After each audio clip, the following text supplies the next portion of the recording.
How's it going, everyone? Lost about 5 minutes of the show there. Oh, Uh, enthusiasm, Batman. yep, we were on time. Everything was golden, and I forgot to unmute the audio devices. You ruined everything. So We were so close. We were so close to appearing competent, and you ruined it. no, I can't let us do that. Just no. Yep, nope, cannot let that happen. So we're no excuses. With your favorite show host, Ara still. Fenarian. And Volacel, we're here to bring the latest news and games commentary for the week. I can't be bothered repeating any of the stuff I said last time, so you'll just have to do without. None of it was particularly important anyway. You'll be fine. TLDR, me and Fern got some media to talk about. Vol is very sick and didn't do very much because he's very sick. And we're gonna do some domains while you listen to us prattle on. Fern will have to leave early.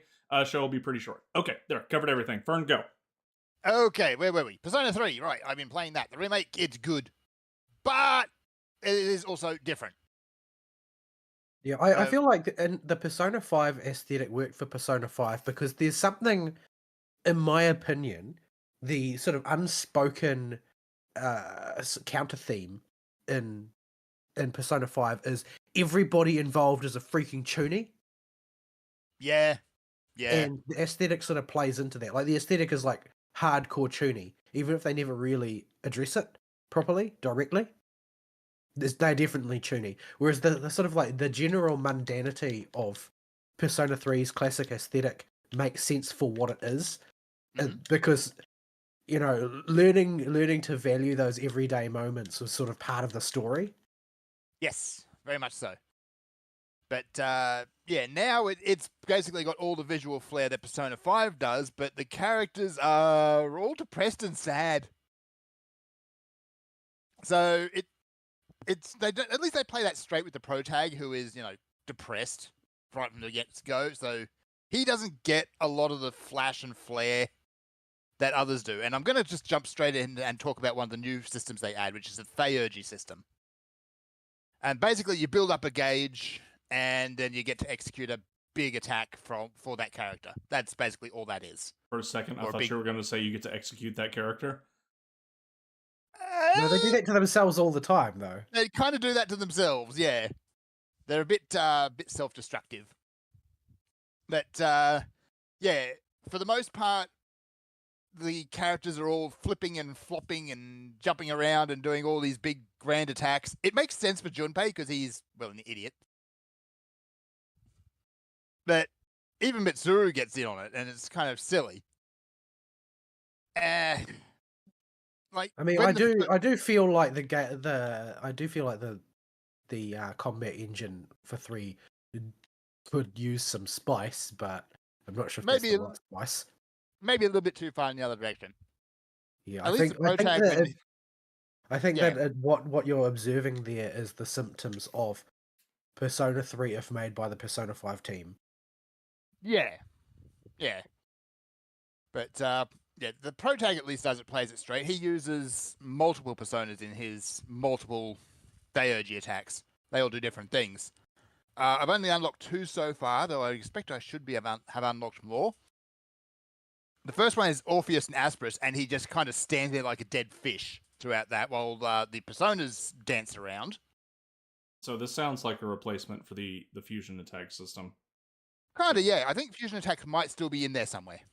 Yeah, because I'm pretty sure the Persona 4 protagonist couldn't do fusion attacks either. I know the Persona 5 one can't. Persona 5 can, yeah. But I think only in Royal? No, can't, I said. Oh, can't. Yeah. Yeah, I don't think the Persona 5 one can, and I don't think Charlie can either.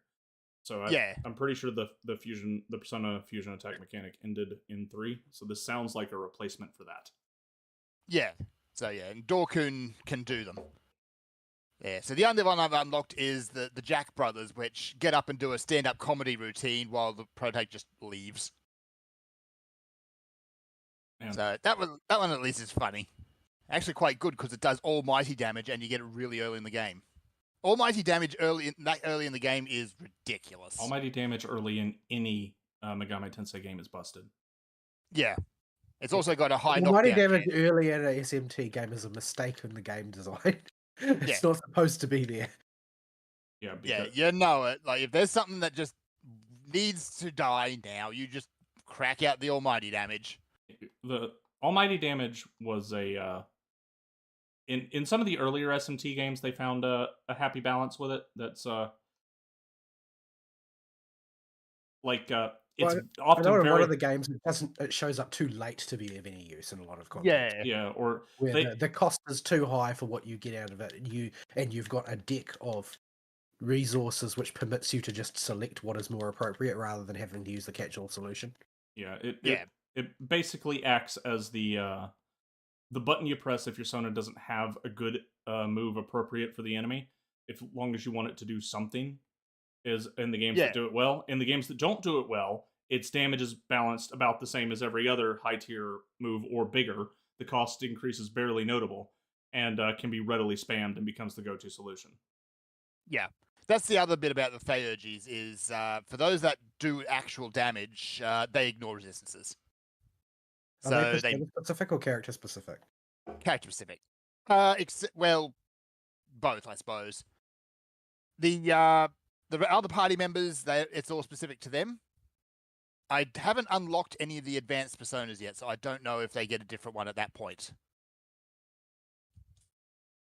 I assume Protag does once you get access to Thanatos, because of course you would, but beyond that, I don't know. But I will miss the old animation for fusion attacks, though, where it has the really dramatic Chuni headshot with the slow-mo head whip. Yeah. I honestly don't know what you're talking about. But, so yeah, it's all fine. They've brought back basically all the mechanics for Persona 5 Royal have been brought backwards, except for the ridiculous buffs you got from Baton Pass. You can still tag out on a knockdown to other characters, but you don't get the buffs.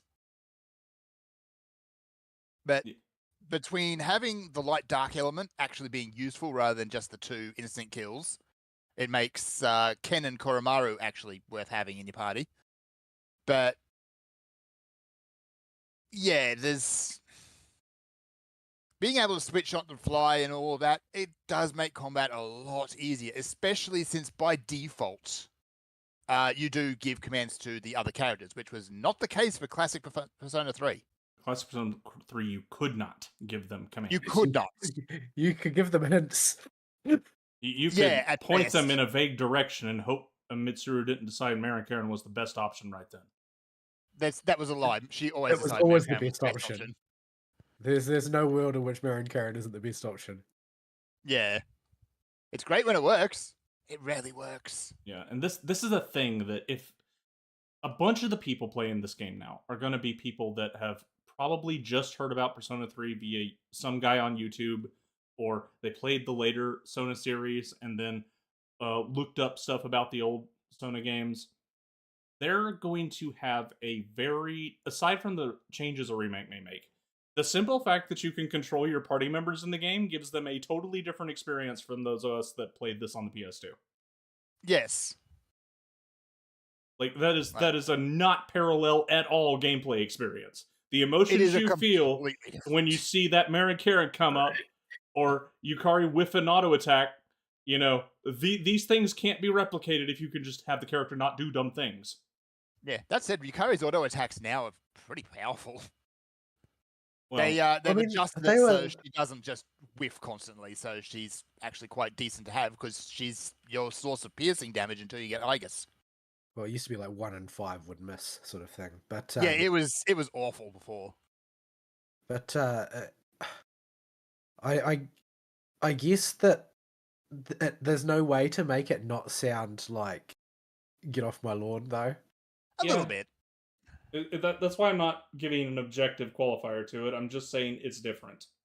And it is very different. Our experiences and memories of the game are going to be just not compatible for that simple reason. The emotions while playing are totally different when you're in full control. Versus, please don't try and charm the boss, Mitsuru. Please, no, please don't do that. No, she did it. Yeah, she did. I mean, I understand that it's a terrible experience, generally speaking, to be subject to the whims of the AI in that particular way, but I feel like in its own way that added a certain something. It did. Like it was like, well, I mean, this is not really an experience that you have in other RPGs, of the fact, oh well, these are actually, you know, there are a bunch of other people who you've just met. Why are they going to listen to what you want them to do, type of thing. I mean, it makes sense to sort of phase that out as they sort of grow to cohere as a team, but earlier on, like, it kind of makes sense for nobody to really be that coordinated. Yeah, but it does make for a rather jank gameplay experience. Yeah, it's. I don't think that the cost is necessarily worth it from a strictly gameplay design point of view, but you could make an argument that it makes sense. Yeah. Other big changes they've made is Tartarus has gotten a lot of love. It needs it. Oh, it needs it. The first thing they put a pitchfork straight through the fatigue system. It's gone. Thank goodness. Like, so that's one of those systems which exist to stop you having fun, and that's basically it. It doesn't add anything to the experience. It's like, yeah, you've had enough fun for tonight. Back to the slog. It requires you to write a day planner for your freaking gameplay experience as well as your actual work day. Yeah. It's one of those mechanics a lot of old games have where if you want to 100% this game, go look up a guide. Yeah. So now, usually about the time you beat Priestess, you are fully capable of just doing the full segment in one go. Which is fine, because that's actually where I'm at. I've just done the beach episode, obligatory beach episode, got Aigis and got back. That only leaves you like a few days to do a segment of Tartarus, which in Persona, in the first one, was a nightmare. It was a real slog. So I heard they gutted the scene in Operation Babe Hunt. Does Operation Babe Hunt still exist at all? It does. It still exists. The only thing that's missing is the conclusion with the gay guys. So they still get talked down on like children. They still meet the crazy chick.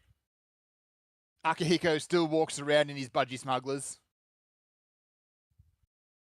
It's not something anybody needed to see that. If they cut that, I think everyone's eyeballs would have been very grateful. There's a certain contingent who are big fans. I guess, but yeah, nobody looks good in budgie smugglers. Just saying. Is he in range of the beach for them still to be considered whatever Togs. They are? Yeah, Togs. Yes, Togs. Yeah, he is still within Togs range for the most part. All right. They have added a bunch of new stuff. All the they've gone back and fully voice acted all the social links now, which is nice.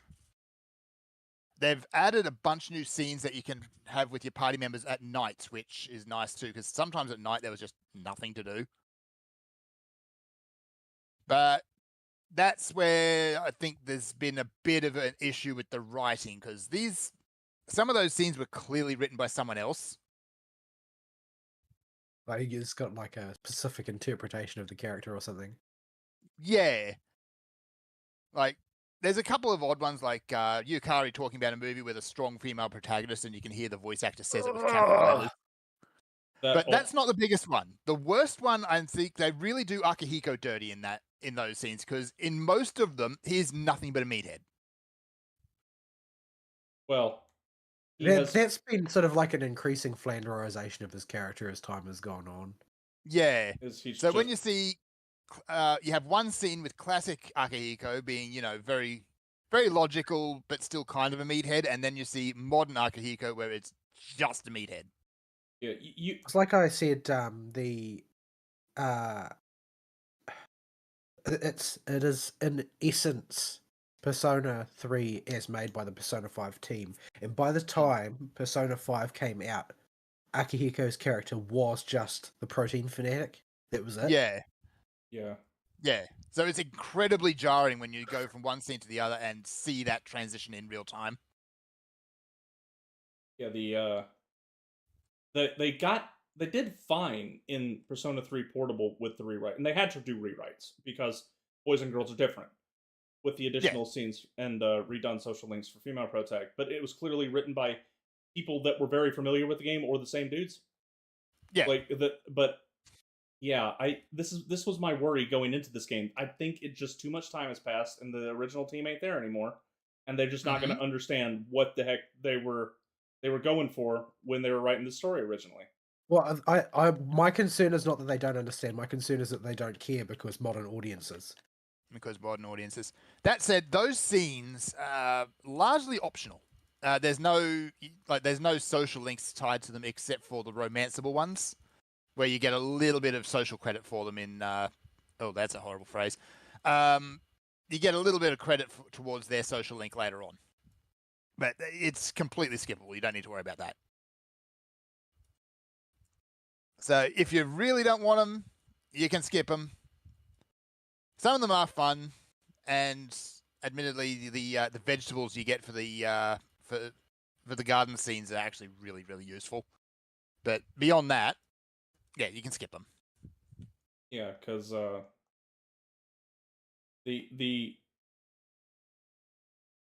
I'm really worried about any type of rewrites that come into this because I just don't trust a modern forget modern localizer. I don't trust modern writers, even Japanese ones, to be able to pull off the same kind of writing chops that it took to put together the fine balance that was the original Persona 3.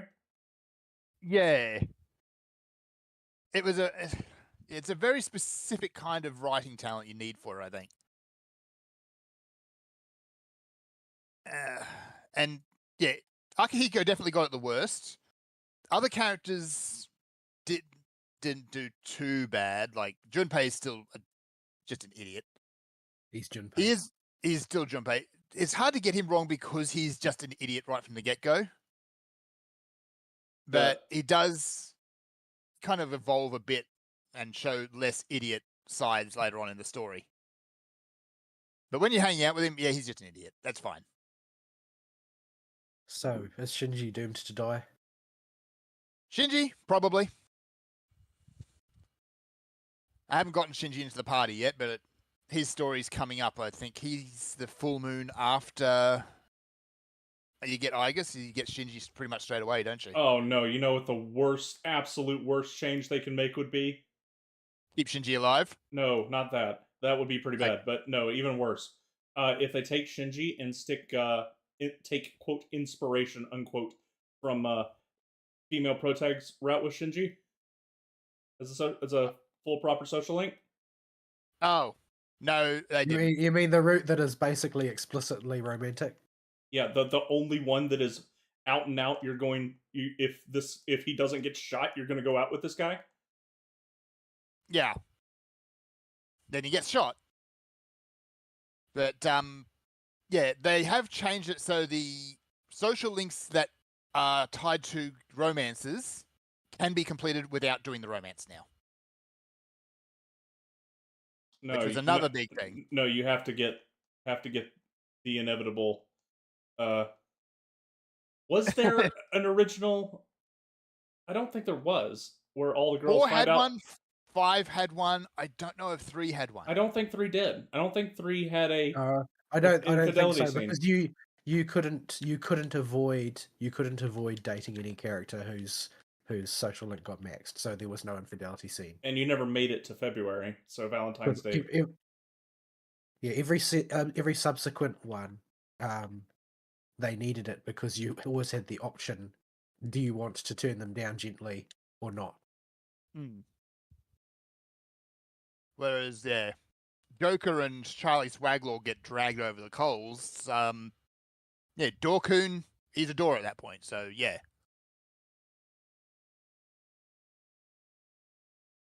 So yeah, they've made a lot of quality of life improvements, but it does make the game significantly easier. I've just been kind of churning through it. I've almost finished a few social links. I finished the bookshop one. I've got the track guy and Kenji the player on their last step. But yeah, there's a lot of social links to go through.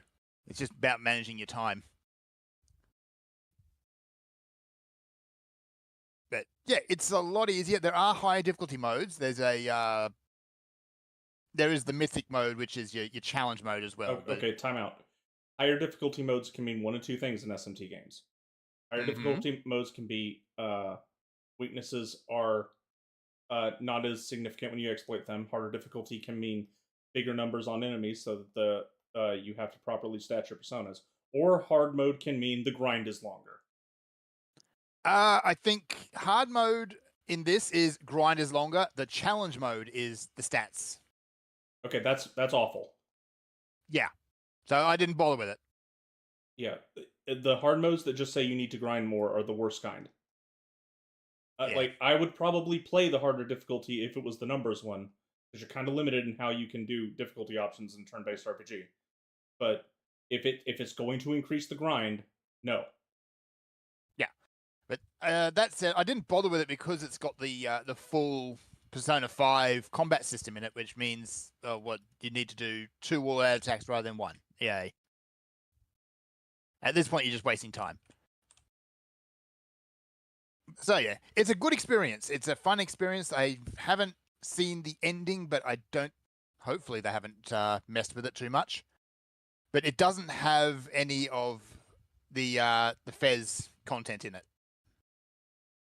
Yeah, if they keep the original Persona 3 ending mostly intact, that'll be fine. Most people know about the answer at this point. You don't need to go out of your way to remake that. The better chunk of the game, because you have to. If you're going to remake Fez, it would behoove you to do a bit more than you would for a normal remake. Yeah, like, that the gameplay in Fez needs some help. Do you like endless corridors? Because we got endless corridors. So yeah, you can just look up the story for Fez if you really want to know. It's probably the better way to do it. That'll take you 2 hours instead of 30 hours of grinding. Yes, just watching Igus clop down a hallway. That's the game. What else have they done? Yeah, they've given Tartarus the fresh zhuzh, given the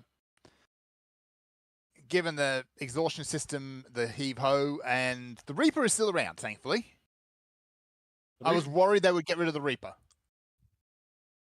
Kind of integral to the experience of it, even if. Oh, did I let one of your dudes die while we were talking? Yes. Oh. Yes, you did. Naughty. I can't remember actually. Was the Reaper right from the start, or did he only turn up once you get Fuka? I think he always existed. I cannot remember off the top of my head. Well, he's not there like in the very first time you go to Tartarus or whatever. Yeah. But yeah. But he's always like a threat. It's just that he doesn't appear very often earlier in the game. Like you have to spend an awful lot of time dicking about in order for him to appear. Yeah, but, the floors are pretty small at that point, so you can cruise through them without threat. I saw a tweet from Oliver Campbell starting the game, and he's like, he decided he was going to kill the Reaper on their first encounter. Oh, good luck. I think it took him 2.5 hours. Yep. And his character's leveled from like level 19 to level 50. Wow.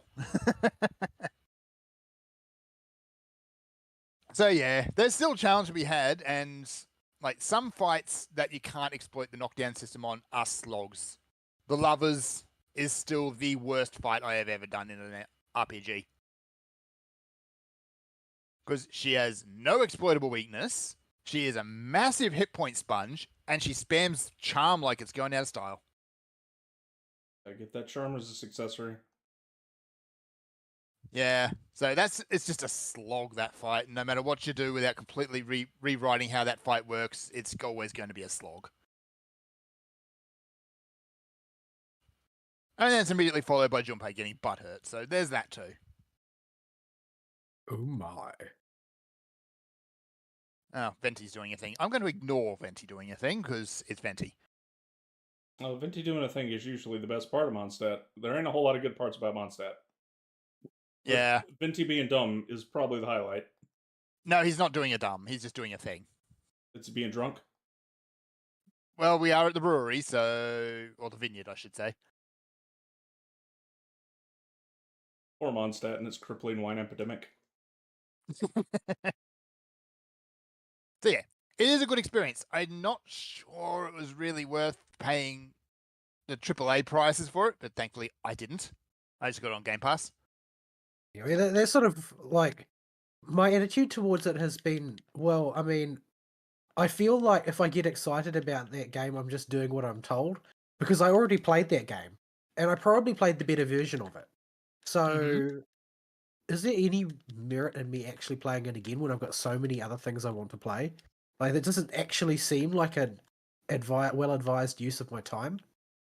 Like, I've played Persona 3 and its many iterations so many times. Once upon a time, it was my favorite game. But the only reason for me to buy it that I can think of is that my PS2 probably doesn't work anymore. Yeah. And even then, you can get a ROM and an emulator. I don't like emulation very much. They are very sketchy. But yeah, it's I haven't. Part of the reason I didn't jump in right away. Number one, I've got like 3-4 other games that I want to chew through the story of right now, and so they're on the docket first. Number two, if I played it right now, I would be that guy. I'm already a little bit that guy of going, well, the original was better without even having played it. But the second I boot that game up, I'm going to be making comparisons to both the classic and the PSP version. You get a FNAF all over it. Yeah, like FNAF all over it. And while everybody's having fun with it, I don't really want to be the guy that's just sitting there poo-pooing it, and while everybody else is having fun. Give me back my inexplicably spinning wizards, damn it! Yeah, the wizard shadows don't spin anymore. I just feel like sort of predisposed to be unhappy about its existence simply because I don't feel it was necessary, and all of those resources could have gone to something more interesting. I don't know. Like I like a lot of the design features of Persona 5. You know, everything about the themes and the story are notwithstanding. But I don't really feel like you're making any forward progress just retroactively ruining Persona 3 in order to apply a bunch of design features to it. Because realistically, I feel like it's inevitable that it will be inferior in a variety of ways to the original, and the payoff just doesn't really seem high enough. You don't have. It might just be the years and being jaded in general, but playing Persona 3 the original time, when you're going through Tartarus and everything is happening, it feels very oppressive at the time. Well, yeah, very bleak, very oppressive. The other thing was a lot of the stuff presented in Persona 3. It's for the time it was fairly novel. Having a story focus on the themes that Persona 3 did, and really focus on the characters the way Persona 3 did. Even Persona 2 doesn't focus on the characters that good, and I think. Well, I think that the main strength of it was not really something so specific. I think it was the simple fact that it was a story that didn't disconnect itself entirely from the real world. Yeah. Like, if you look at your typical JRPG, it's going to be like Dragon Quest or whatever, right? Very bright, colourful, and fantastic. Yes. Yeah, there's no nod given to the real world whatsoever. Yeah. Except that in this one, you've got to have one foot in the real world and one foot in the fantasy world at the same time, and then sort of maintain the balance between the two in order to be effective in both. And that's the sort of the core thematic mechanic that causes the whole thing to operate. Yeah, and that in itself is really the novelty, I think, that makes it different to the other things that it coexisted with. Yeah, and at the time, it did tackle a number of themes that, well, even today is still not tackled properly, particularly things like depression and suicide. Like showing a character that is actually depressed, not the sad. Nah, well, I know what you kind of mean by that, but I think the bigger message being what the game hammers into you of memento mori, all things are temporary. They come to an end. You will die one day. That I don't think most people bother to pick that up though. They pick up that is what the theme is, but they don't think anything much more about it. That's I think that this was actually more obvious in Persona 4, is that nobody cared about the theme. Like they knew that the theme was there, and the game tells you explicitly what the theme of the game is, but nobody really took it on board. Yeah. Like the sort of theme of that everybody is deeply invested in self-deception, and the enemy is everyone, and you can't change that. So you need to make sure that your principles are intact, because nobody else is going to bother to adhere to them. They're yours alone. Like that sort of theme is there, but you can see that despite the cultural impact of that game, it had no cultural impact thematically, which is incredibly depressing. Yeah, 4's in a kind of a weird spot because it kind of sits between like the real grim and deep storytelling of 3 and then the ridiculous flamboyance of 5. But I feel like the theme itself is the most raw and easily applicable to our day. Yes, because absolutely. we live in a spoiled society where death doesn't actually wait around every corner, and I think that the themes of Persona 5 are literally just a farce.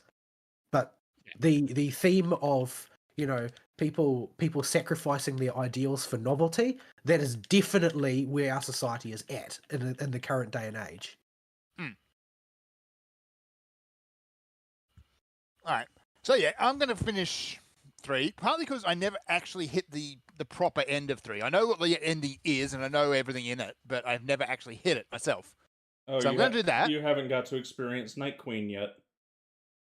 I have not done the Night Queen fight. No. No, not the fight. The move. Oh. Okay. No, I have not. The move called Night Queen, and then the one called Moonless Gown. Enjoy restarting a 1 hour long boss fight. I didn't. I did that fight entirely blind, and I aced it the first time.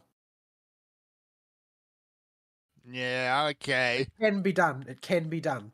So that's some fun to look forward to. That, I suspect, is going to be one of the things that's really been hit with the balance bat, though.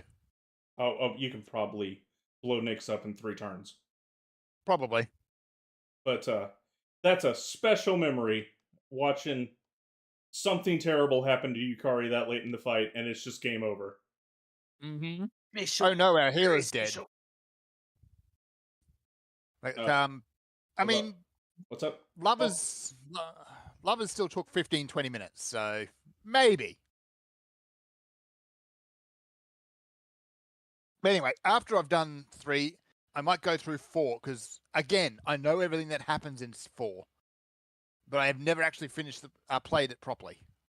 The golden version of 4 is all right. The added scenes, they don't change very much or anything really. But they're all right. Marie as a character, you can take or leave her. I don't think she's as divisive as 0 in 14 is, but her story at least doesn't spend its time sitting there trying to do damage control like the dude in 5 Royal was. Yeah. So yeah, I'll do that. Sure, I know what you're talking about because I didn't play Royal. I feel like in Royal, like the main reason I didn't play Royal is that it felt like, number one, 5 was so uninspiring that it didn't make me feel like I wanted to play more, and number 2, I didn't feel like there was anything missing from 5 that could be fixed in a Royal edition. There's also the fact that 5 had only just come out not that long ago. Yeah, that didn't help. The fact that it was such a short gap. Yeah, I felt like the problems in Persona 5 ran so deep and so strong that there was no way that you could feasibly improve the situation by just tacking an extra character on, because everybody else would still do all the things that they did regularly. They would still have all of the childish Chunibyo conceits that they had the last time round. I couldn't envisage how it could be fixed. So, yeah, I don't say. I think Strikers actually did probably the most for Persona 5 story, and nobody played Strikers. Yeah, except for me. The characters in Royal that they add, the new girl and the new antagonist, they attempt to they must have realized that they wrote themselves into a problem, because they sit there with the new girl going, seems kind of bad to sit there and just forcibly brainwash people because you think they deserve it. And that's her. Yeah. And they spend most of this time that in a more competently written base game could be spent, writing a new character as additional content, trying to play Band-Aid for the story. But they didn't. They just kind of shrug and go, it's fine. And the antagonist is close to the same deal. The thing that I think really sticks out as a problem in Persona 5 is that the end goal is different to all the other personas. Like, what is the quest? The quest in Persona 3 and the quest in Persona 4, both of them are ultimately, this is how children become adapted to live in an upright way in the real world. Like, that's where you're headed. That's the purpose. In Persona 5, the objective is to become socially maladapted ingrate. Like, how is that aspirational? Like, that basically you're Antifa in training. Like, that's the whole point, is to become a useless burden on society, and under the excuse that, oh well, society is mean and bad, therefore I can be a brat. Like, none of these things are about building virtue. The way, you've got to build the virtue of fortitude in 3, or you have to learn the value of integrity in 4. In 5, it's just learn to be a brat. Learn to throw a tantrum when society does something you don't like. Yeah, 3 and 4, a big part of it is just being a metaphor for growing up. But 5, it's no, just wallow in your childish delusions. 5, yeah. Yes, like, if something happens that you don't like, you just use force to solve the problem and everything will be okay. Like, what sort of message is that? Like, and that's why I felt like I didn't care about Royal, because there was no way that they could fix a problem that ran that deep. Because it seemed to me like a problem with the writing team's outlook on life. I don't know if it's as bad in the Japanese as it is in the English, because so much of that game's not voice acted. It's been localized. I didn't have a good I don't have a good enough grasp of Japanese to pick up on if there's some subtle difference there.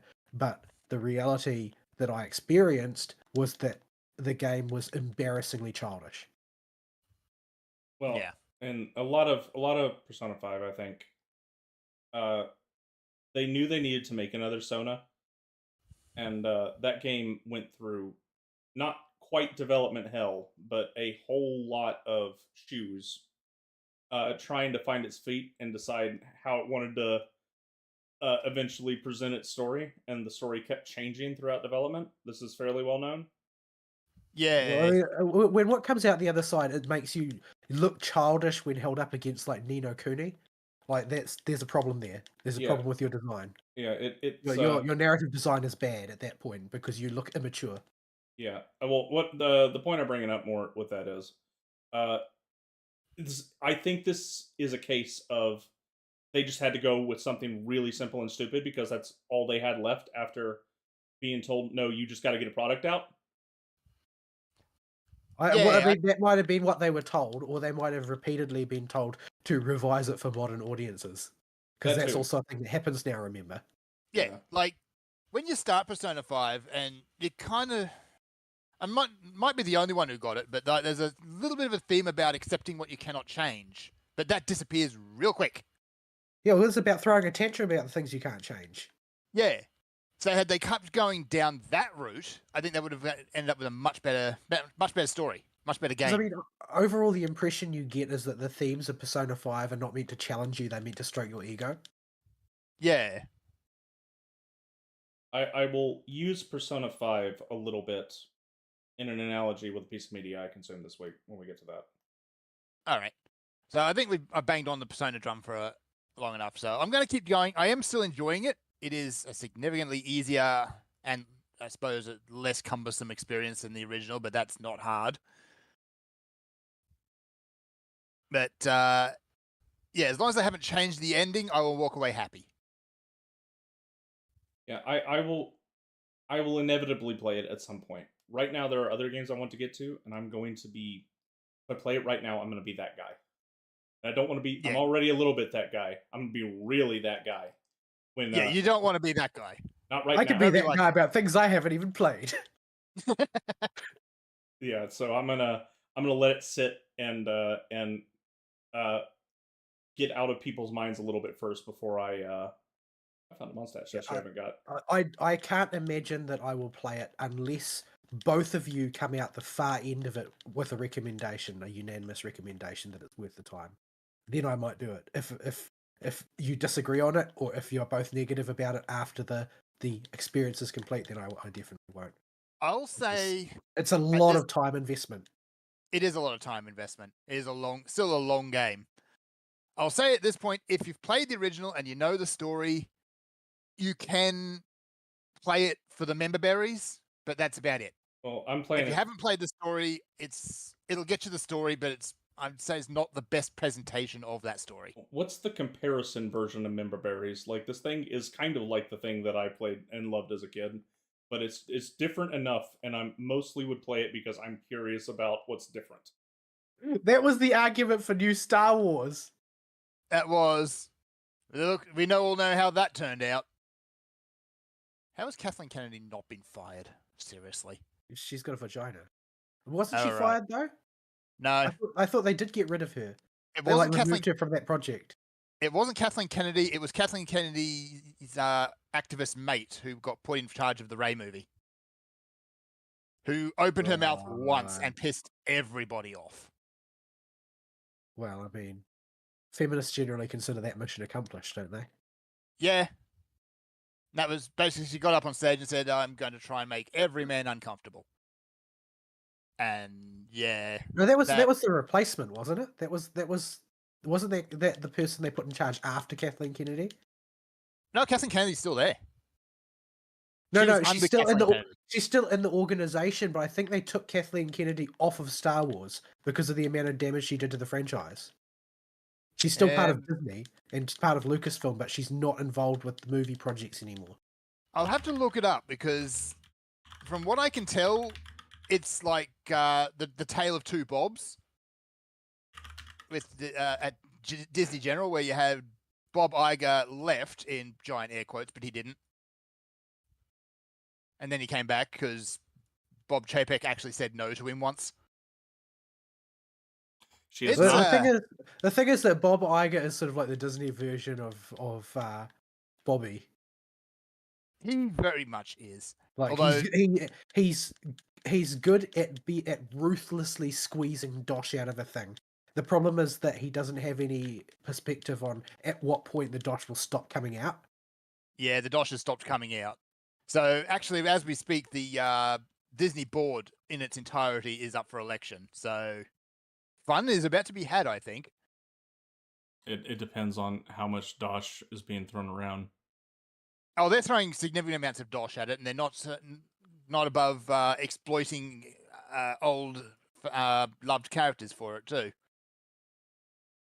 But anyway, that's getting off topic.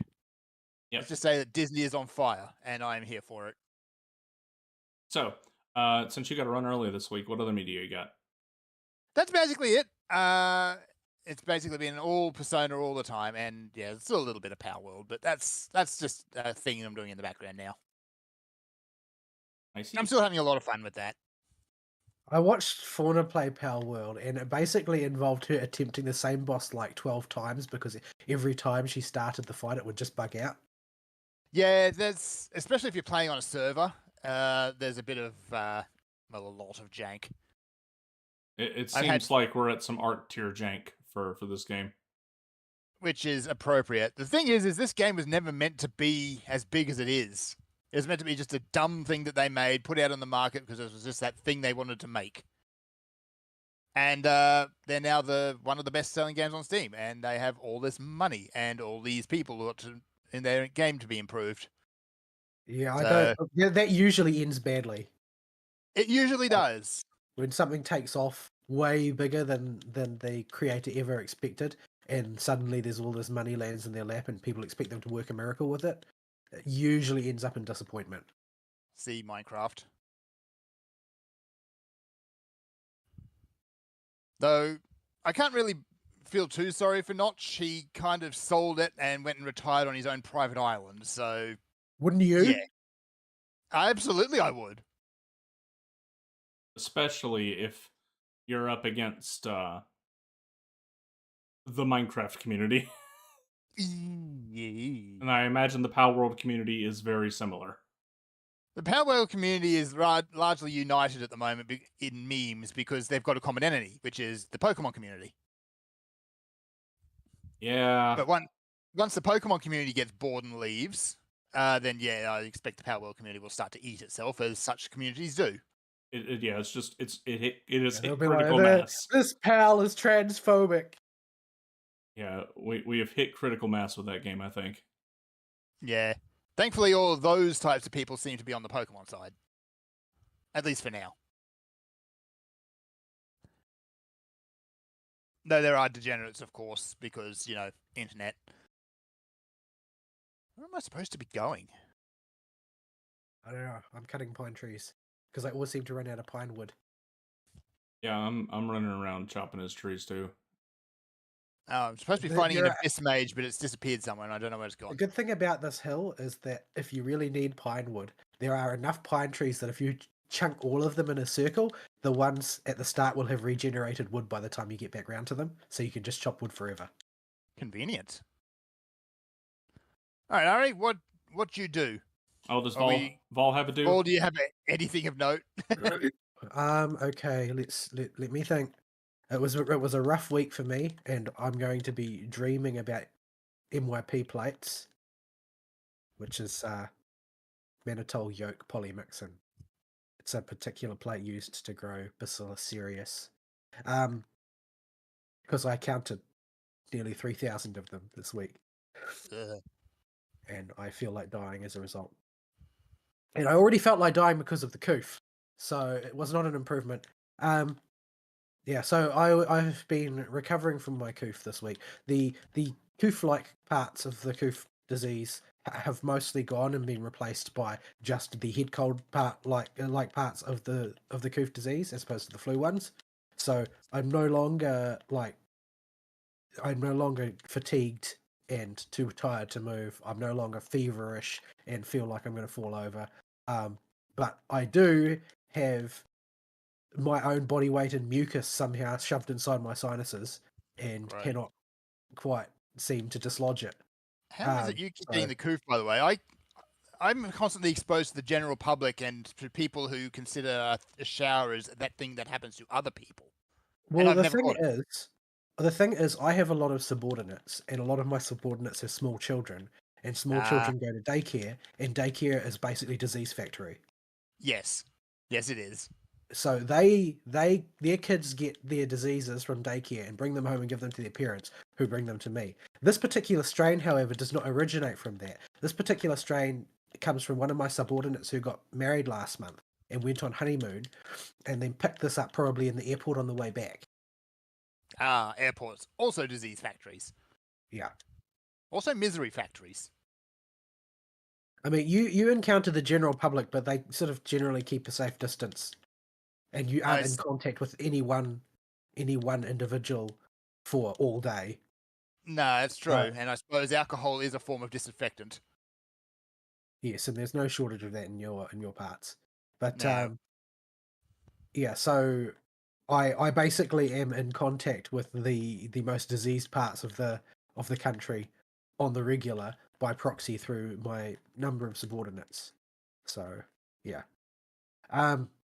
At any rate, I ultimately I think that the reason I keep getting sick is because of reverse herd immunity, because it's been pretty well established now in the literature that the hoof vaccine overall weakens your immune system, and as a result, people have been getting sick at an absolutely crazy rate this past 12 months, and basically that means that I get the diseases don't ever stop anywhere, and I get exposed to everybody's illnesses when they bring them into work. Mm-hmm. So yeah, I'm basically forced to become robust against every disease in Christchurch simultaneously, because they're all going to come through my office. Yeah. But yeah, anyway, So I played the current Blue Archive event. There is a new event in FGO, but I've more or less shelved FGO because I'm just frustrated with it, with its inability to basically move forward in any way.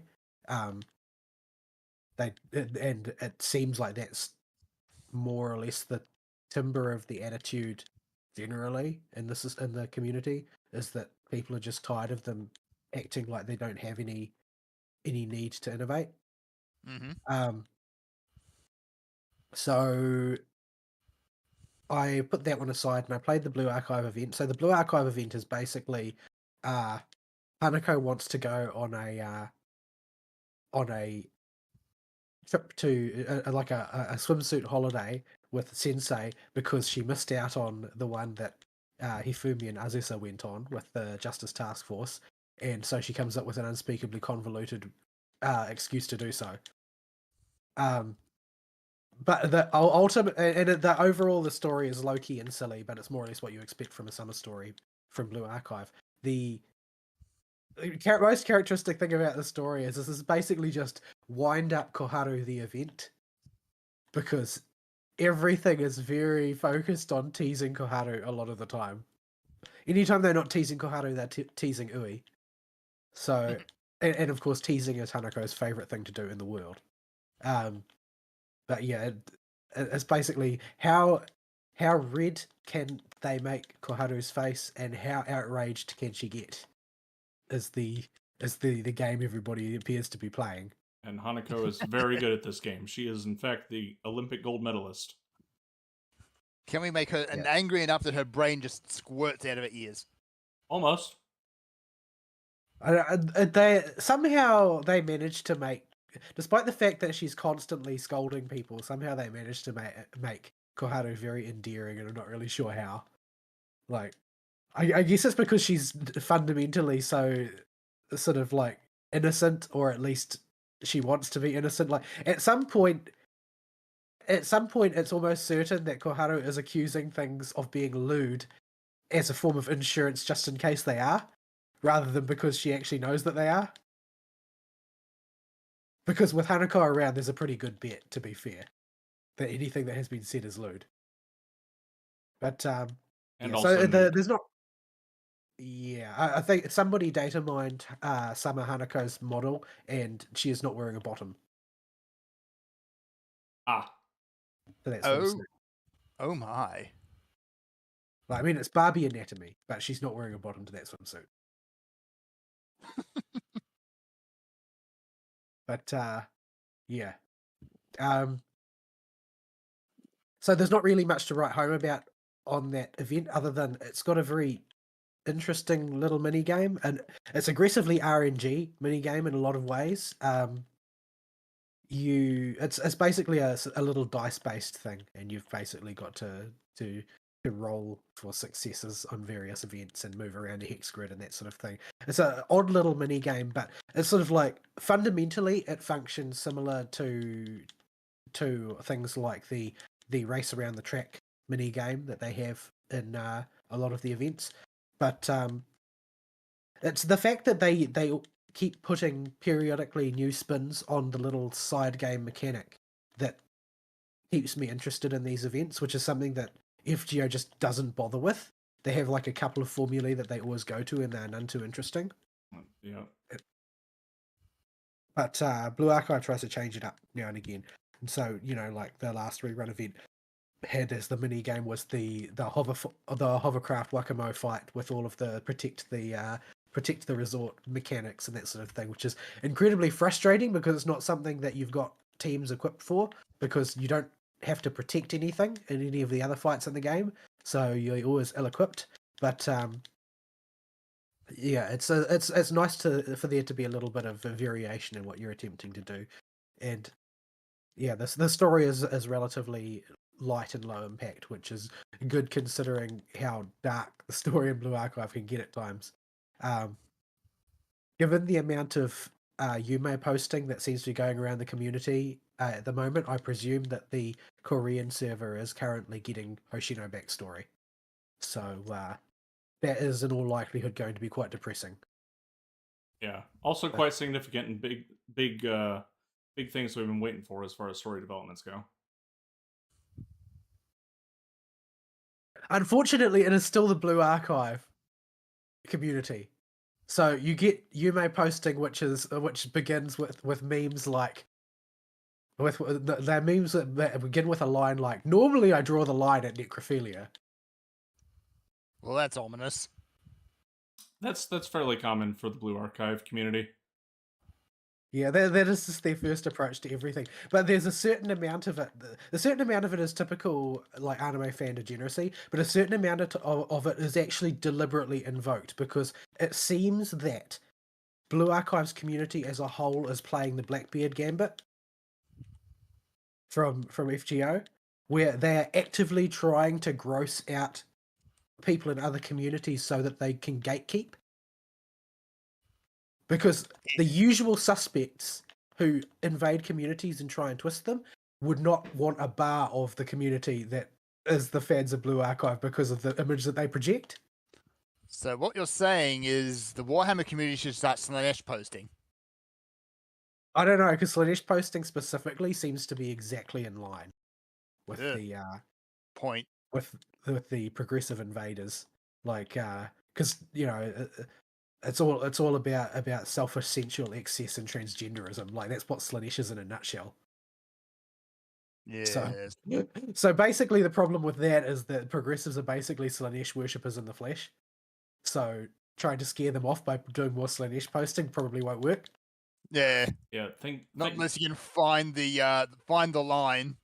Yeah. While Blue Archive is degenerate in pretty much all of its gatekeeping posts, you will find a more just, I'm not even sure gross out's the right word, just weird is the way they go about it. Like, if you the easiest example is go on the Blue Archive Reddit, look for a fan art post of Nagisa. Nagisa's one of my favorite characters, so I'm a big fan of her. She gets a bad rap from a lot of people, but she also has a lot of fans. But look for a Nagisa fan art post, and then there will be this guy, because he posts on every single Nagisa fan art, and the post will be very, very long, and everyone is unique. There are no copy pastors, but they're all just like absolute hysterical fanboying over Nagisa. Like, it's just like it's usually like a 2-page long thirst post, and every single one of them is unique. That's disturbing. And like, there's at least 1 or 2 Nagisa fan arts posted every day. And so there's some guy who sits at his keyboard just generating these absolutely psychotic thirst posts every single day. And there's like a whole crowd of people who line up to see them every day. Like, I've started visiting all the Nagisa fan art posts just to see if he's going to post on them. Because he always does. Disturbing. He always does. In a way, that level of dedication in and of itself transcends its simpery and becomes an art form in and of itself. It's just, you are that crazy. The spectacle itself is art. The content of the thirst posts ranges from incredibly wholesome to incredibly depraved, and everything in between. But there will always be one, and it will be very long. It will be absolutely jam-packed full of emojis, and there will be a whole chain of people afterwards thumbs upping the comment and passing complimentary comments about the guy's dedication to his waifu. Dedication is certainly one word, yes. Unhealthy obsession is another.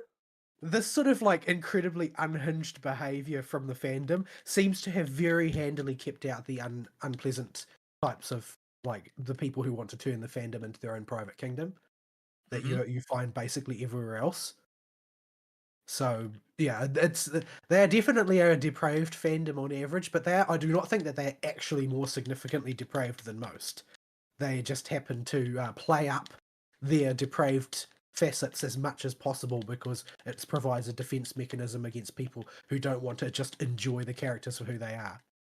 They instead want to reinterpret them as being, magic sexual or whatever.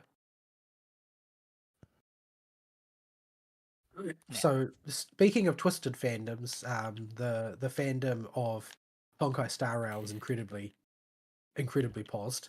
um, and generally speaking, unpleasant and insane people. So I haven't gotten. I've gotten up to the new chapter. I spent what little time I had over the course of the week, basically blazing as fast as I had time to through the Xianzhou Liufu plotline and basically functionally the second planet, so to speak, and so that I could get caught up to Penacony, which is the current sort of frontier of the story.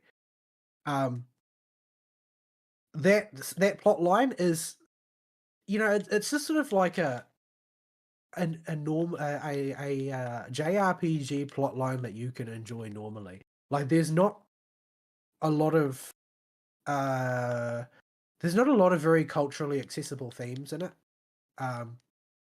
They seem to be all very uniquely fitted to people with a particular mindset, and they're not sort of like the generic human experience type of themes. Like Don Hing's theme is basically, you've basically got to take responsibility for the karma of your predecessors because that's just the way the world works. Like you don't get that type of thing in the West, because most people in the West have a bug up their ass about the sins of the fathers idea.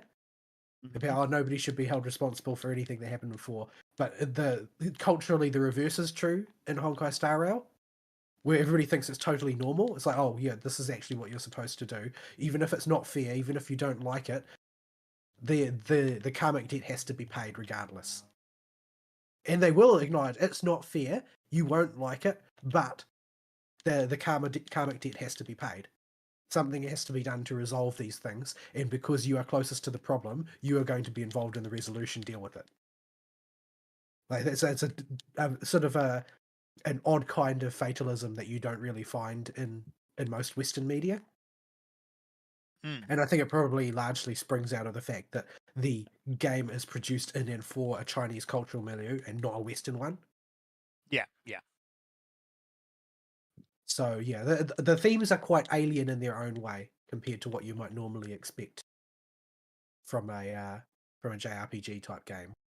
But yeah, I still really enjoyed it. Generally speaking, the tone is it gets progressively darker as time goes on. Like everybody on Space Station Herta, which is where the prologue takes place, is basically a bunny ears lawyer. Yes. Like they're all like spastic idiots who have delusional ideas about the way the world works, but because they live in this sort of isolated bubble on a space station where the only thing that is required of you is to do research that you think is interesting, then and it's like completely bankrolled by the IPC and by Asta's family, so nobody really has to worry about doing grant applications and stuff to nearly the same extent. Like there's going to be money sloshing around. So it ends up being a very sort of like bizarre, happy-go-lucky setting. The planet 2, Belobog, or Gerulo 6, depending on what angle you come at the story from. That setting is sort of like, this is conventional JRPG adventure. Like you've come into this country, they've got some current challenges, they've got some history, they've got a dark cultural secret that has been buried, and you've got a secret conspiracy to do this, that, and the other. Like it's very standard pattern fantasy story. Xianzhou Liufu is different again. Everything that happens to that place is bad, even when it looks like it's good. Yeah. Like there are three main races. One of them is they are former humans. They're the people of Xianzhou, who have had their over the course of time, their lifespan has been extended due to the Aeon of Abundance, and so now they live to extremely extended lifespans. But as they get older, their odds of them becoming Mara struck goes up, which is basically them losing control and turning into abominations. But the form of their immortality is basically that their body cells naturally shift back and forth between being regular cells and being stem cells, such that their body continually rebuilds itself in accordance with a fixed pattern. So, Right. if you were born blind, you will never recover. And Okay. if you do something that would recover your sight or give you sight, your body will reject it in agonizing fashion to restore you back to being a blind person. Ugh. So yeah, no aging, but no real healing either. Yeah, so you can't ever be anything other than what you were sort of like, what your default adult body pattern is supposed to be. So that's one of the races. The other races are the Foxians, who are basically just fox people. Their lifespan is up to about 300 years, which means that they live for a mayfly's lifespan compared to the rest of the people of Xianzhou, and so they massively outlive what are referred to as short life species, because it's implied by the story that the vast majority of species in the universe have sentient species have basically the same lifespan as human beings, 70 to 100 years sort of thing, at best. So the Foxians are sort of in the middle. They don't have the near immortality of the people of Xianzhou, but they also live 3 times as long as your average person. So they are sort of like the unwanted middle children who don't really have a place. And then there's the other race, which I can't remember how to pronounce the name because it's quite long. I think it starts with Y. But they're descended from the scions of the Aeon Long, who is the Aeon of Permanence. And they live for 700 years, and then they go back into an egg and then hatch, and then they begin another 700-year cycle. And they basically do this indefinitely. And because they reset every 700 years, they usually don't become Mara-struck. So anyway, you've got a very bizarre society. Oh, you've got to go, do you? Yep, that's my tap out time. So I've got to run out. I will see everybody next time. Alrighty. So joy for work. Yeah. I almost want to hold one half of my week for when Fern gets back next week, but I'm also afraid I'll forget it. I'll figure it out later. See you guys. See ya. See ya.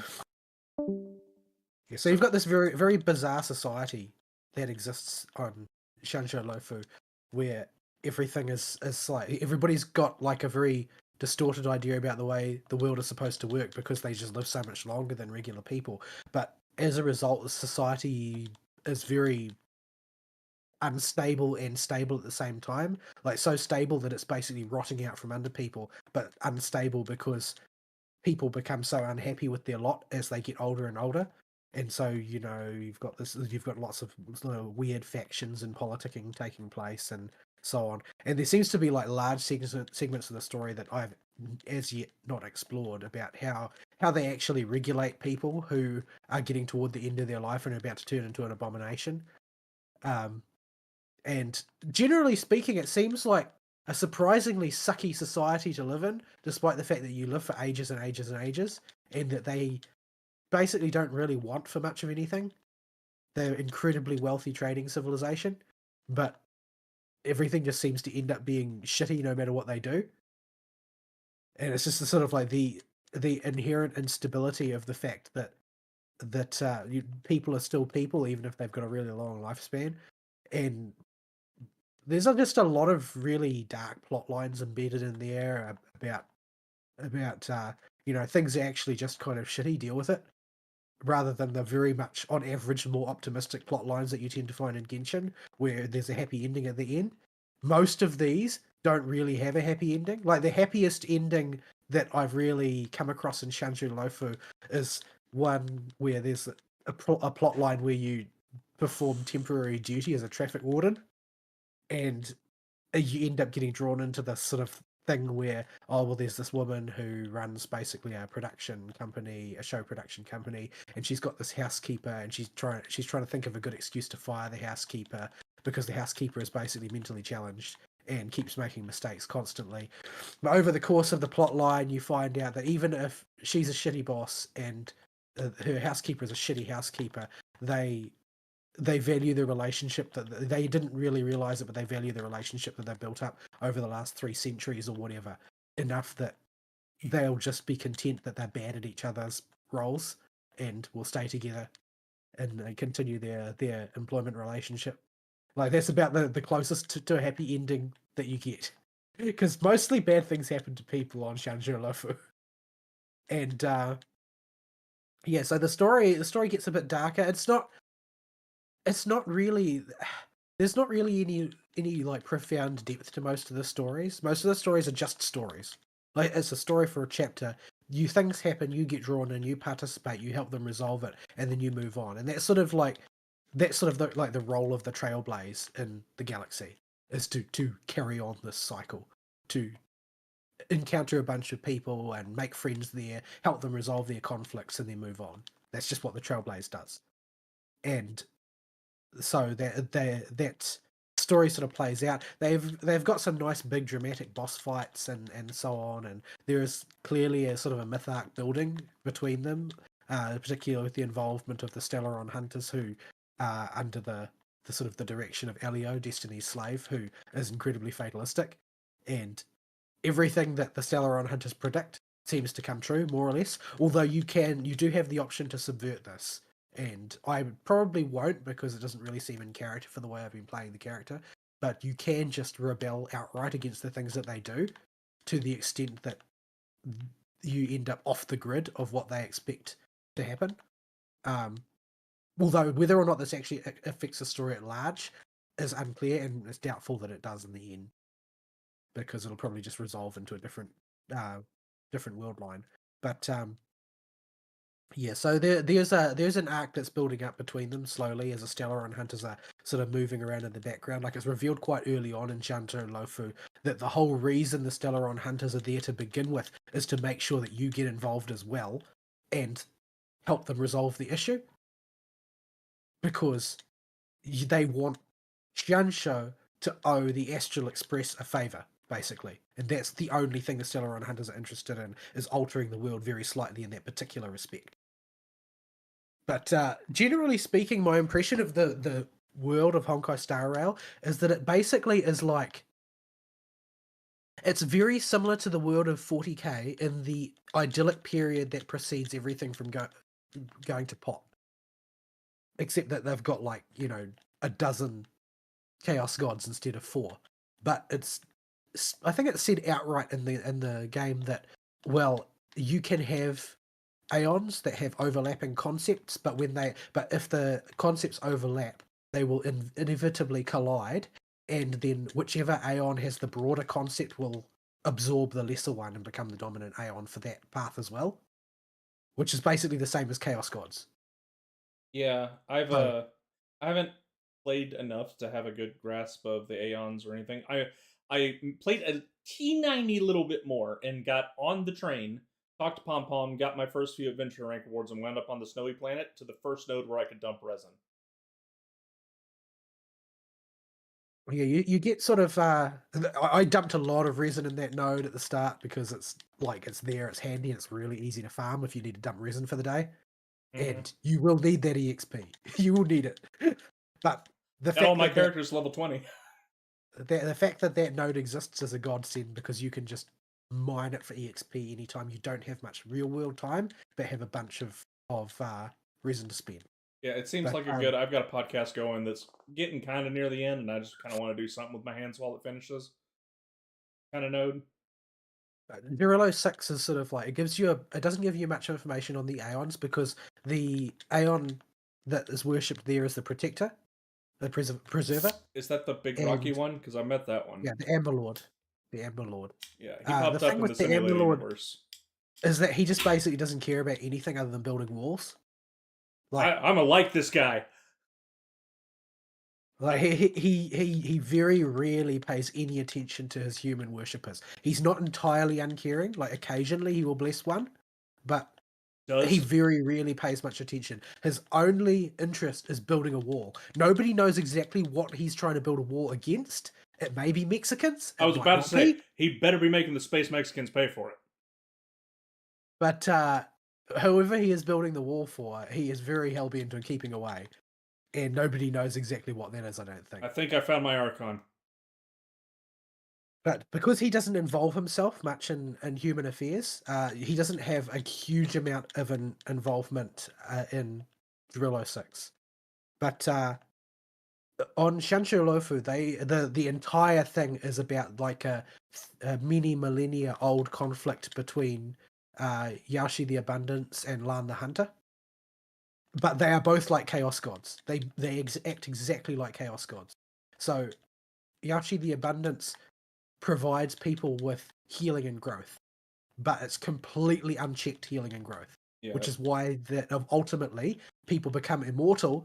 They consume all of the resources around them and then devolve into abominations. Basically, she looks like the god of healing, but in practice is like the god of tyranids.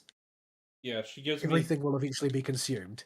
She gives me the impression from the way you've described her as like what the Dresden Files describe as what happens if there is no Winter Court to suppress the Summer Court's growth and influence over life. Pretty much, yeah, it's like that.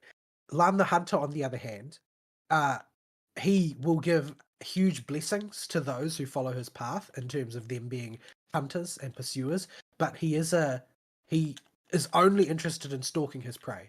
In the current corner of the universe where you're adventuring on the Xianzhou, he's only interested in fighting abundance. He absolutely doesn't care about anything else, including the collateral damage. His only objective is to stalk and hunt his prey. And this is actually, it ends up like, there's a quest that you can miss.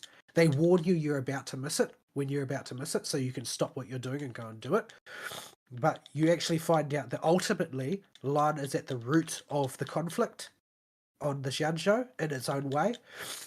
Like, he's not the instigator, but he's one of the sort of like the inciting incidents that gives the actual instigator an in, because of his nature as the Aeon of the Hunt, who only cares about the hunt, and his intervention is just about capturing and defeating his quarry. It's not about the people who might be helping him do so.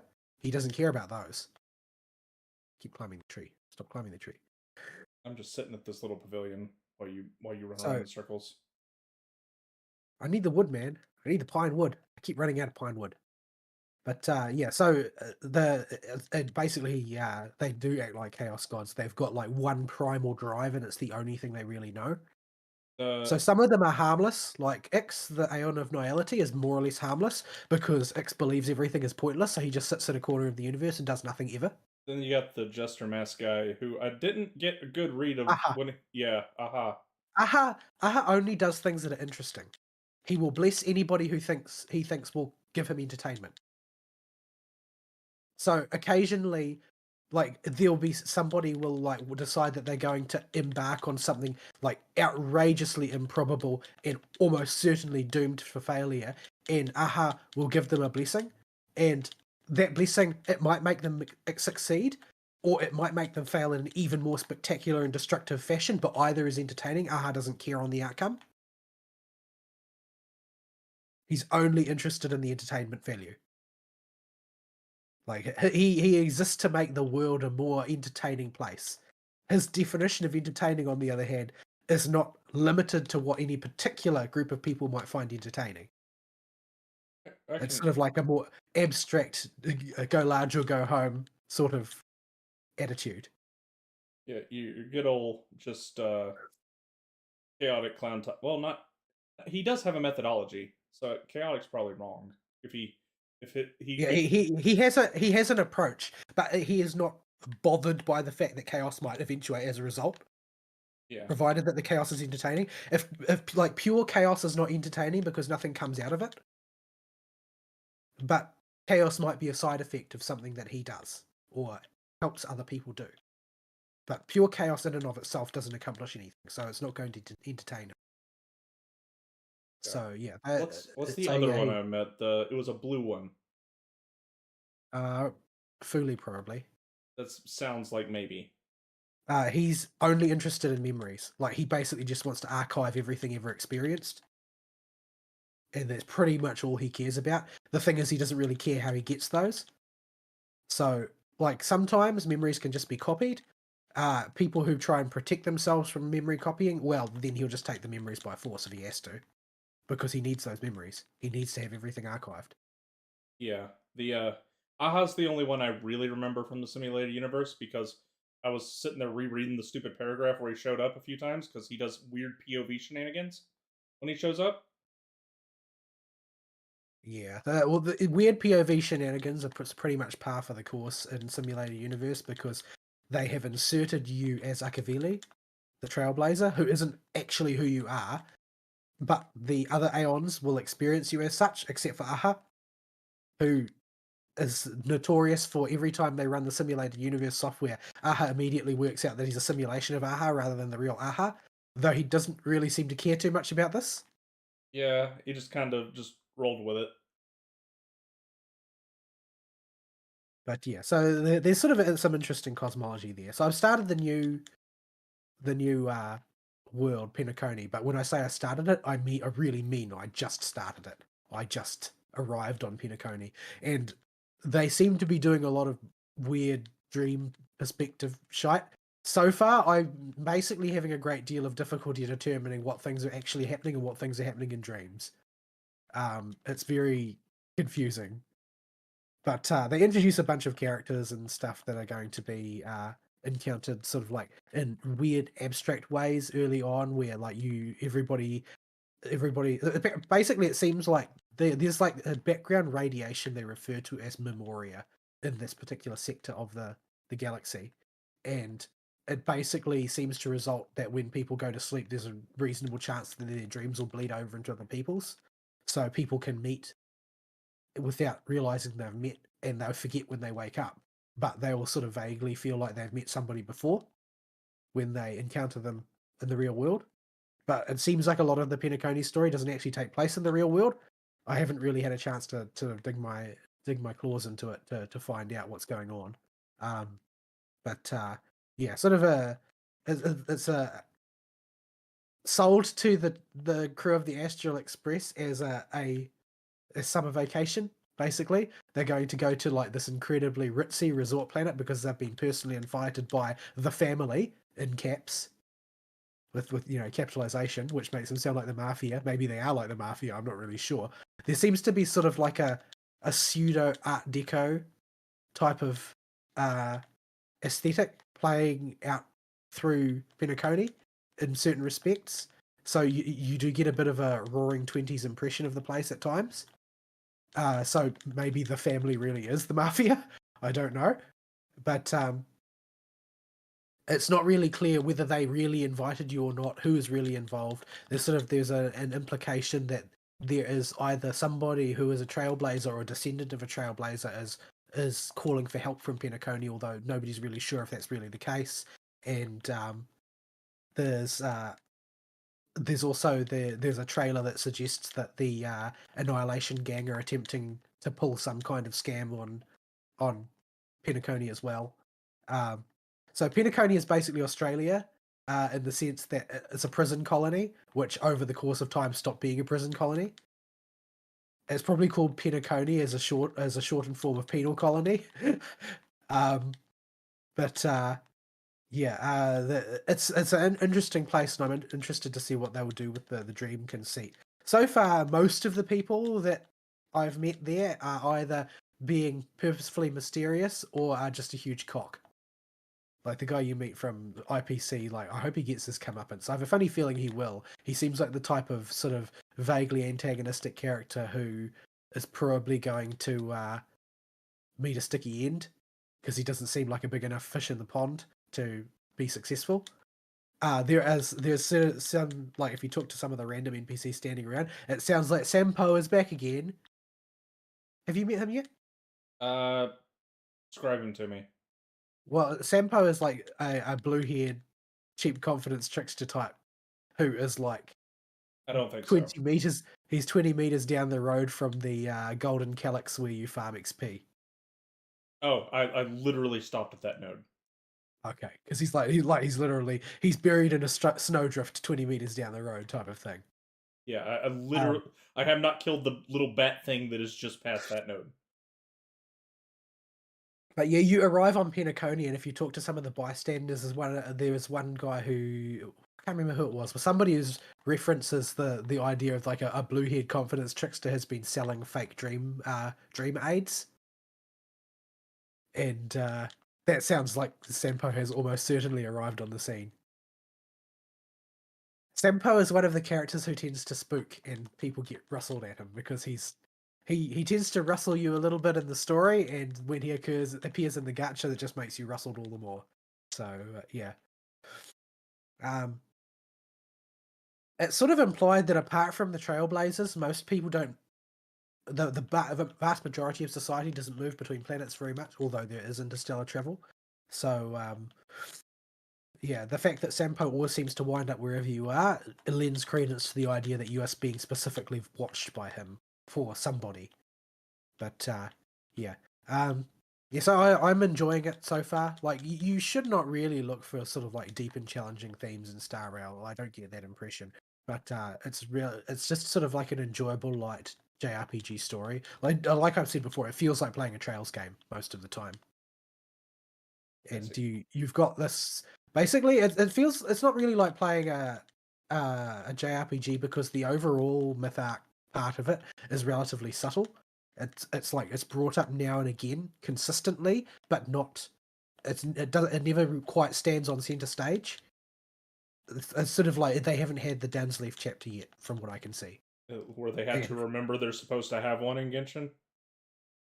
Granted, with Sumeru, they've taken that football and have finally decided to run with it. Well, I mean, if you can't find information in Sumeru, where can you find it?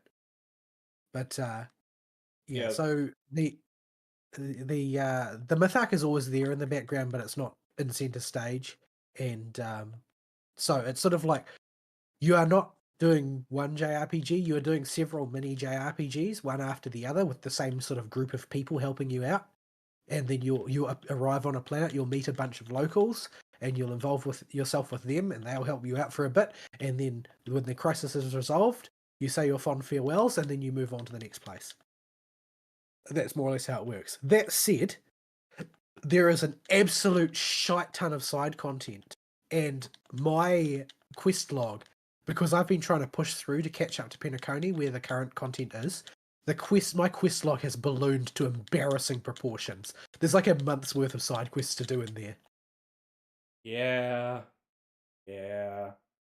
Took me 2 months of dedicated side quest chewing to get through the side quest log in my Genshin log.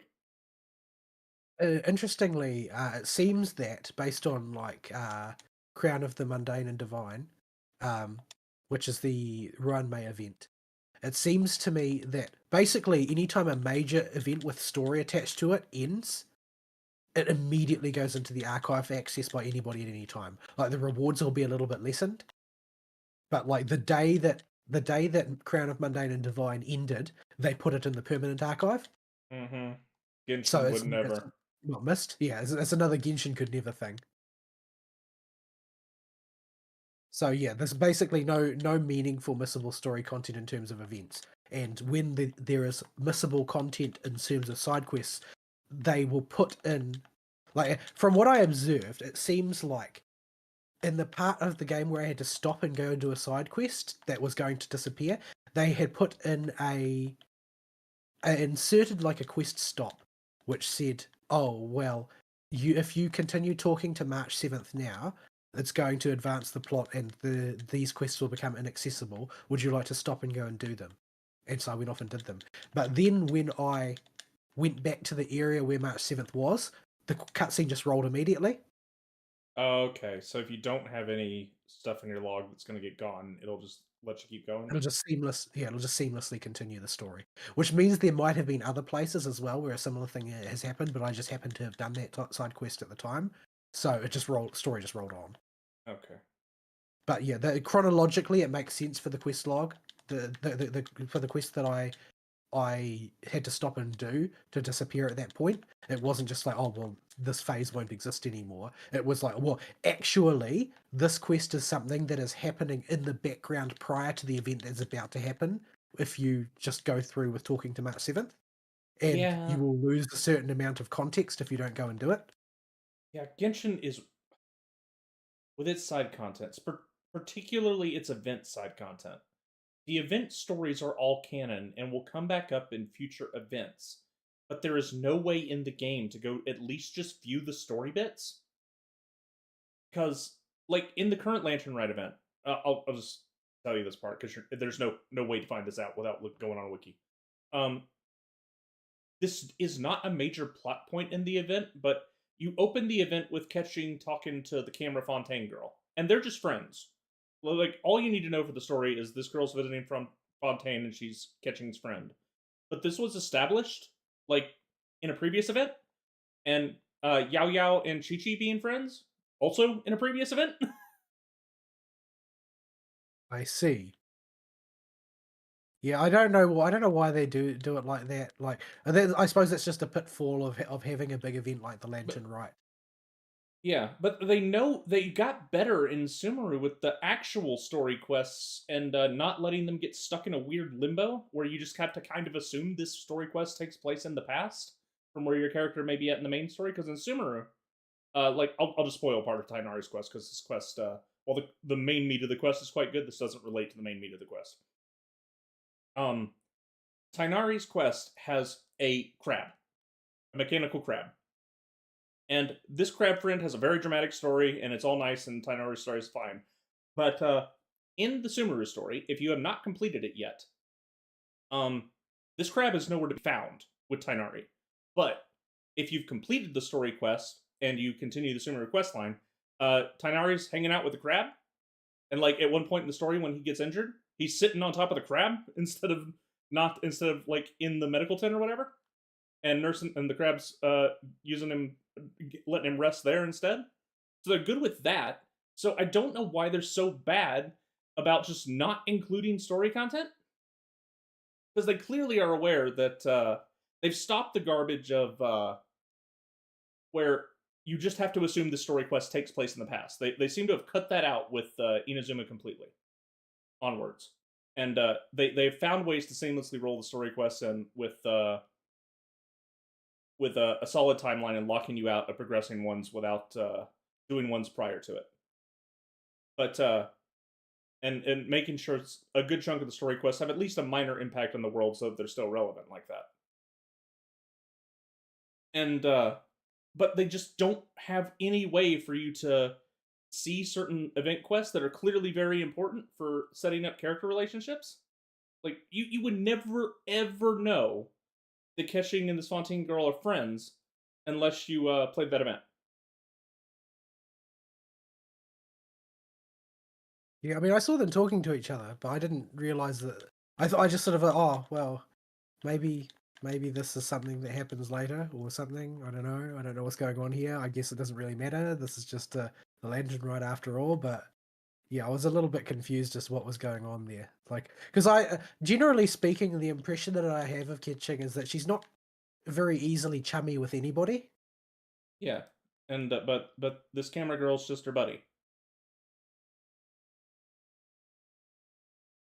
Like, if there's one thing you don't expect somebody in Ketching's position to do, it's make friends with a foreign journalist. Yeah. And you know, Chi and Yao Yao being friends makes sense on the 10. They're both kids, even if one's a zombie. But the whole event where this happens, off screen. Yeah. The reason why I haven't done any of the I haven't really done any of the Lantern Rite story is because it became extremely apparent to me as soon as it hit that this is not a standalone story. This is just basically, this is functionally a sequel to Cloud Retainer's character story.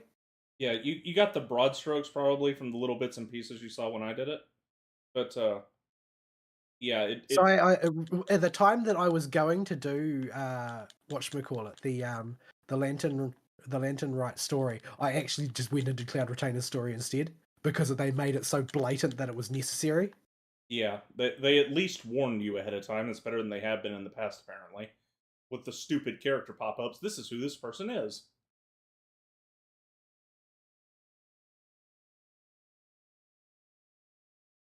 Though I did eventually see the origin of Bullchecker.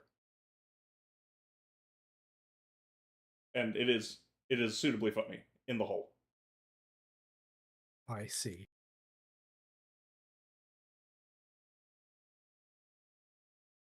But yeah, so I'll get round to that. I feel like my weekends are too short, but I spend most of them asleep because I'm overtaxing myself at the moment. But yeah, so I'm still into Star Rail. With Star Rail, I'm sort of like, I don't have a huge amount of content to catch up with, nor do I have Clairvoyance EX. So I'm sort of having to face normal decisions about gacha, which is not something I normally have to do. Yeah, in all the popular Western gachas, we usually have, at least Clairvoyance B rank. But we don't have any of that in the Hoyoverse games. Yeah, so, well, I mean, to some extent, you have sort of like, Clairvoyance C for Genshin Impact because there's a huge roster of characters you don't have. Yeah. So you can make decisions about, oh well, I don't have these, so I could roll on those.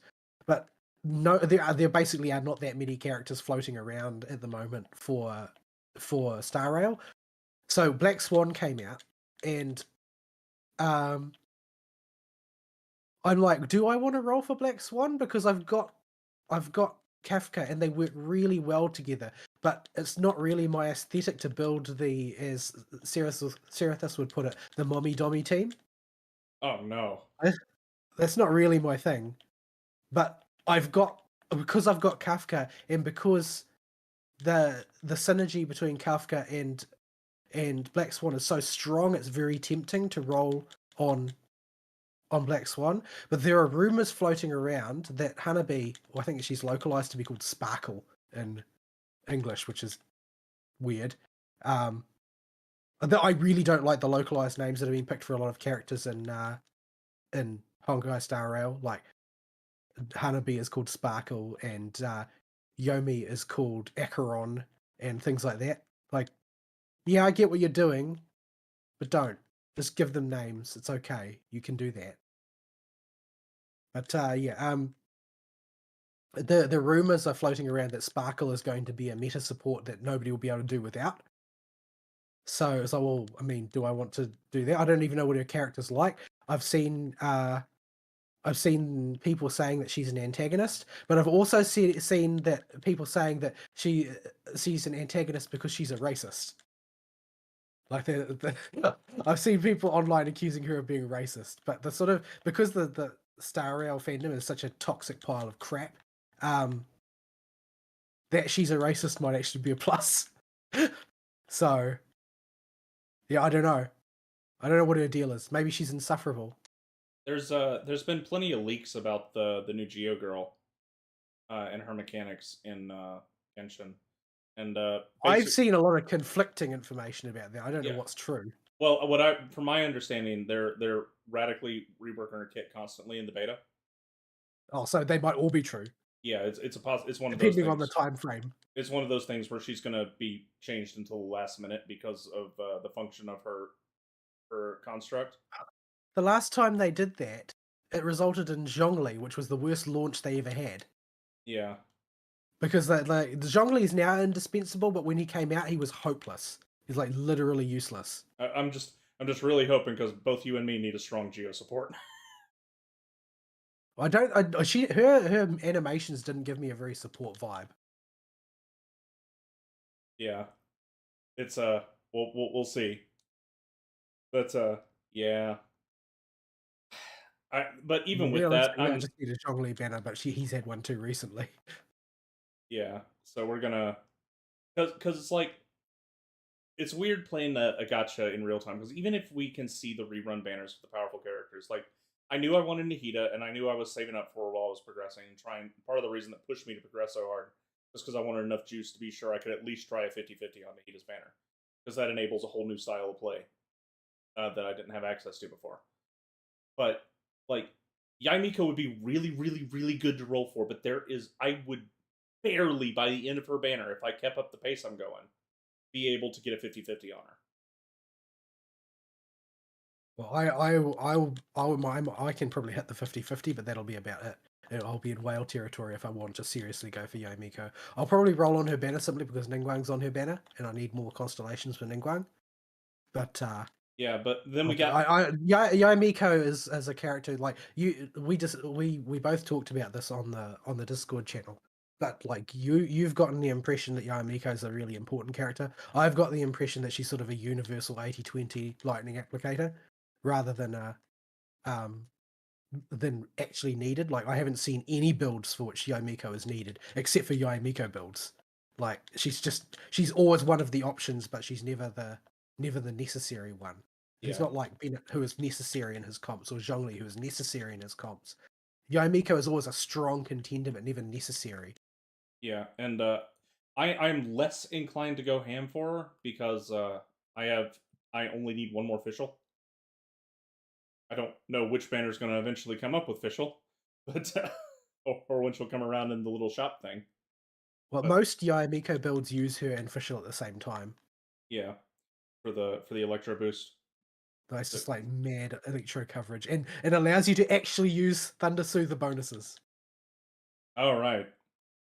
Because there's so much electro application all the time. I forget that's a thing. Yeah, there's technically a thing. It may never get used, but it's technically a thing. Yeah, but like there are very good reasons for both of us to consider pulling for Yae Miko just as herself. But we also have to take into consideration we have a new likely 5-star Geo character coming up that could fill the Geo support role for both of us. Or not. It may in fact just be that's the other thing. It could just be she's also a driver and isn't going to work for either of us. So we have to hedge our bets here. Do we think that her little doll mechanic that's been leaked is going to be a good enough off-field support to warrant being a must pull for us that both main Geo characters now? Or should we try and throw our luck at like Yae Miko, who could be a big upgrade to our current lightning setups that we have with our poor Oz? I just realized that I'm at 1,500 out of 1,800 artifacts. Oh, you need to just pick something and throw some junk into it? Yeah, unfortunately I haven't gotten anything that's any good. Just take stuff that has 3 substats on it that has a primary stat that's workable, and just cram stuff and see what the substat is. But Mora? No. How do I into Mora? Open treasure chests and in what areas have them? The Chasm, Sumeru, all over the place. A little bit in Inazuma, and Jinyu Vale has a little bit too. There are just rock piles all over the place that have, most of them have 10k more in them, and some of them can have 15 or 20k. These do not respawn. They're like treasure chests, but they're just on random cliff faces and around the areas. As you're just doing generic exploring, you'll find a Mora rock.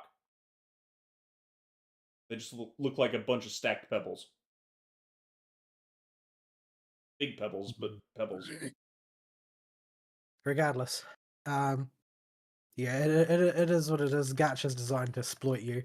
It's designed to lure you ever closer to the whale precipice. I mean, you already bought a big pile of gems because you had them when you arrived back, and you're like, oh, I don't remember those. Yeah, past me made bad decisions. It seems to be one of past Ari's favorite pastimes is making bad decisions. I imagine if you think really hard about past Volacel, he's probably made bad decisions too. No, I try not to think about past Volacel at all, ever. Hurts too much. Yeah, it's bad for you. Like you will never be old enough to not think about your past self and conclude that he was a retard. Yeah, every time I pull up a quote that Past Me put together, I'm like, please tell me I didn't F it up. Past Me, if you F this up, I'm going to kill you.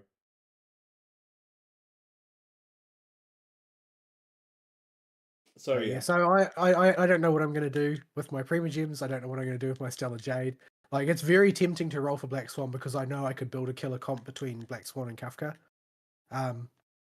And the other banner at the moment on Star Rail is Imbibitor Lunai, and I just got to use him as part of the story in Shansho, and he hits like an absolute truck. I'm not that tempted to roll on him though. Number one, because of Boy, and number two, because his mechanic is not the sort that meshes very well with my way of thinking. I think these trees have finally stopped growing for me. Did they finally run out of tree juice? Yeah, I got 2,000 pine out of them, but I'm out of tree juice. Yeah, the mechanic for Mibita Luna is basically that you can spend 1, 2, or 3 skill points. He's basically got a whole pile of different skills of increasing amounts of damage in AoE, and you can just dump more and more skill points into his ability each turn, which means that you've basically got to build around him as a hyper carry. And I don't really like the idea of that because it gives you too much of an opportunity to paint yourself into a corner if you spend a lot. And if you don't want to spend a lot, you're going to end up being overly conservative and not spending enough, and then for not getting any benefit from him. So I don't think he works very well with my sort of player psychology. So yeah, I probably won't roll on him. But Black Swan is very tempting because although she's got her skill description text is a text is as long as a Yu-Gi-Oh card in current day and age,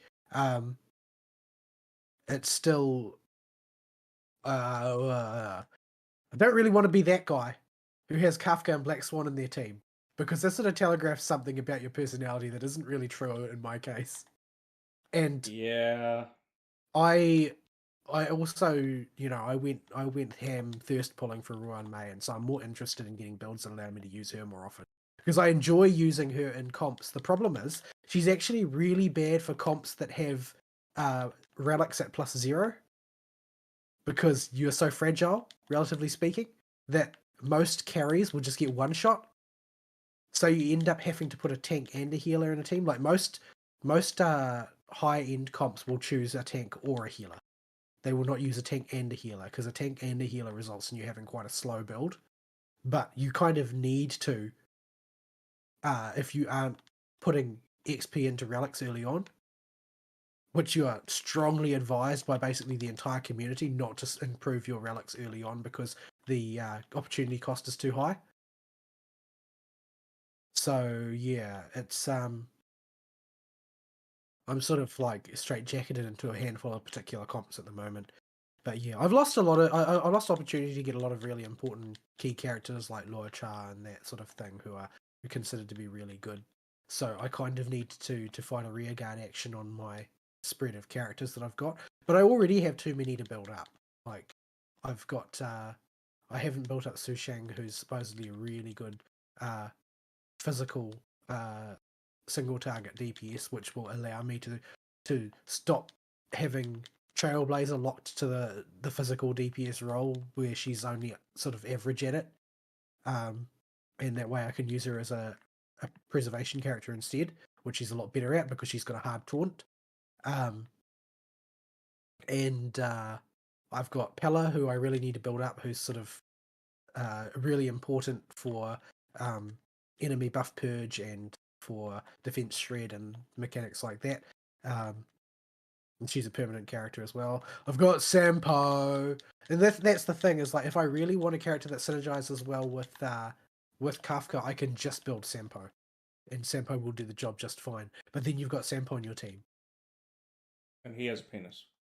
Well, it's not just that. Once you spend some time with Sampo, you'll know either you'll love him and think he's entertaining, which I doubt, or you'll think that he needs to be slapped.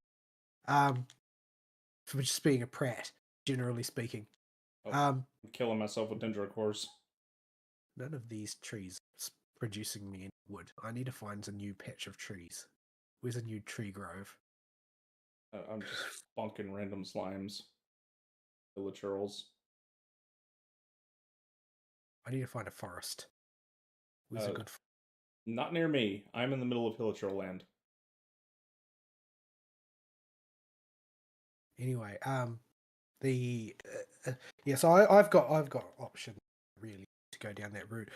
I'm sort of like, I'm a bit frustrated that I've invested heavily into Himiko because she was the first 5-star that I got, and Himiko is not very good for anything outside of pure fiction, which I haven't started trying to do yet. And she's sort of like she's a good AoE character, and she's a good burn character, and like, but if I wanted to synergize with Kafka with a burn character, you can use Himiko, but you're probably better with Gwenifin or someone who I don't have.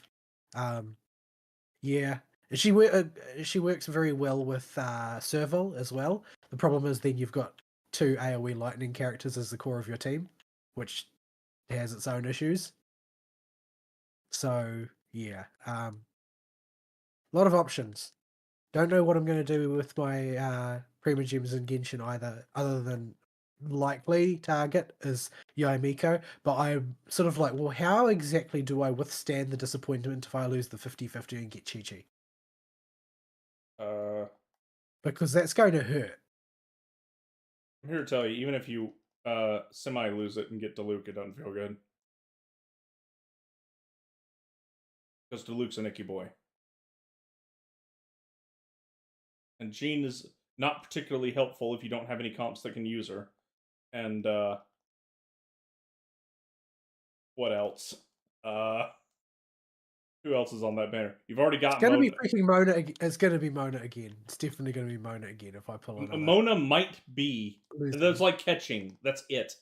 That's the only one on the. Well, the thing is that Ketching is still a premier driver for heaps of comps, so she's not useless. Yeah, you can build her into a Hyperbloom enabler really easy by just stacking Elemental Mastery on her, and you can build her on Aggravate teams as well, where you can go heavier on the crit. And she works just fine. She's outscaled Diluc for that reason. But you can't do that with Chi-Chi. You can't do that with Mona. You can't do that with Jean.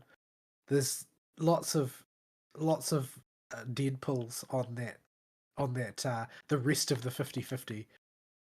I don't know why did they have to do 50-50? Why couldn't they have just had regular pity? What's wrong with that? It's just so because I understand in a sense, because when you lose the 50-50, the temptation to wail suddenly goes from mild to incredibly strong. Yeah, because it's you either fall off the wagon entirely or you just wail because effort. Because the sunk cost fallacy isn't quite a fallacy if I'm technically halfway there. Yeah, I mean, that's the point, right? They're trying to massage the sunk cost fallacy to not be a fallacy so that people just, you know what, I already invested halfway, I might as well just finish the job. Like, I already invested this many hours worth of farming in Primogems for it. I'll just pay the, $100 or whatever to get more than that, probably, for 80 pulls. Depending on how bad your pity's at. But yeah. Wait, have all trees dropping wood for me?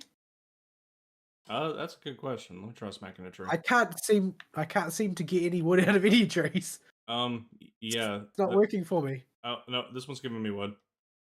Okay, I went to Mondstadt, and now Mondstadt is giving me wood. It's just Leeway trees aren't seeming to give me wood. Maybe there's an upper limit on the amount of a specific type of wood you can get per day.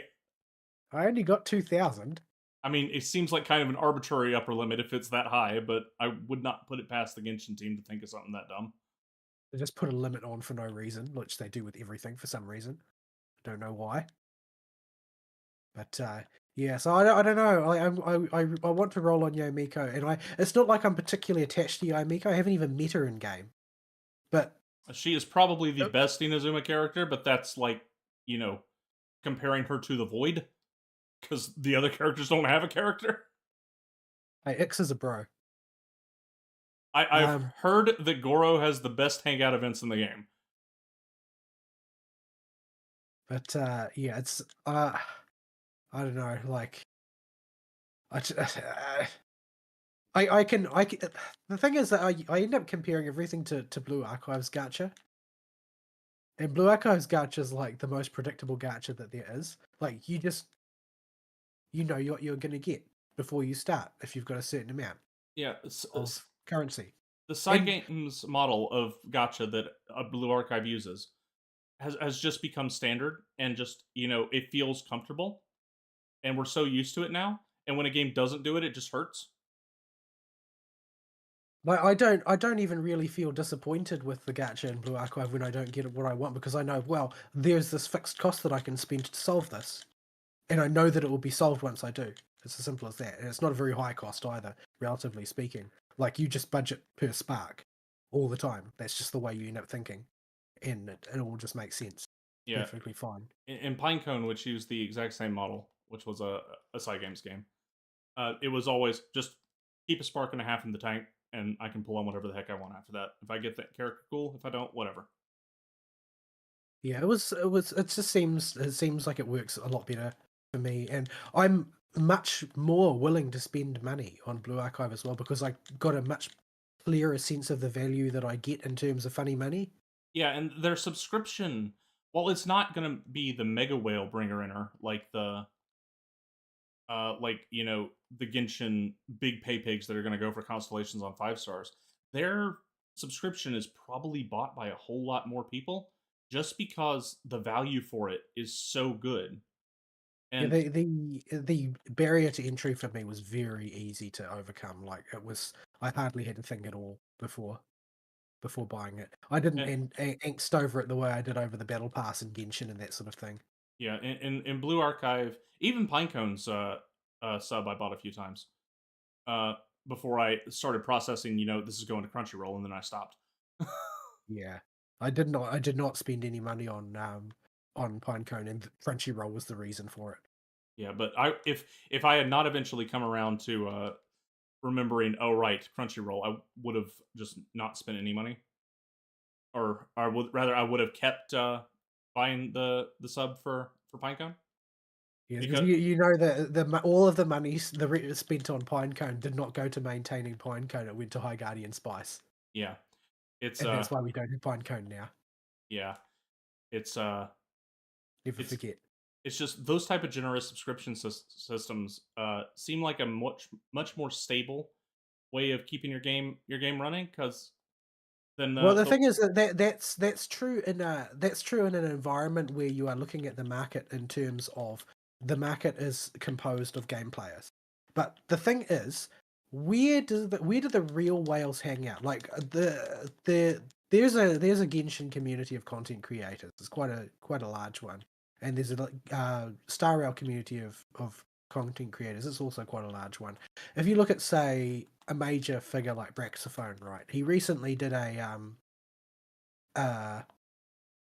account review, basically, of a VTuber who plays Star Rail, and this VTuber had like umpteen characters that are 5-star at C6 equivalent, Eidolon 6 for Star Rail, and that's a lot of money in.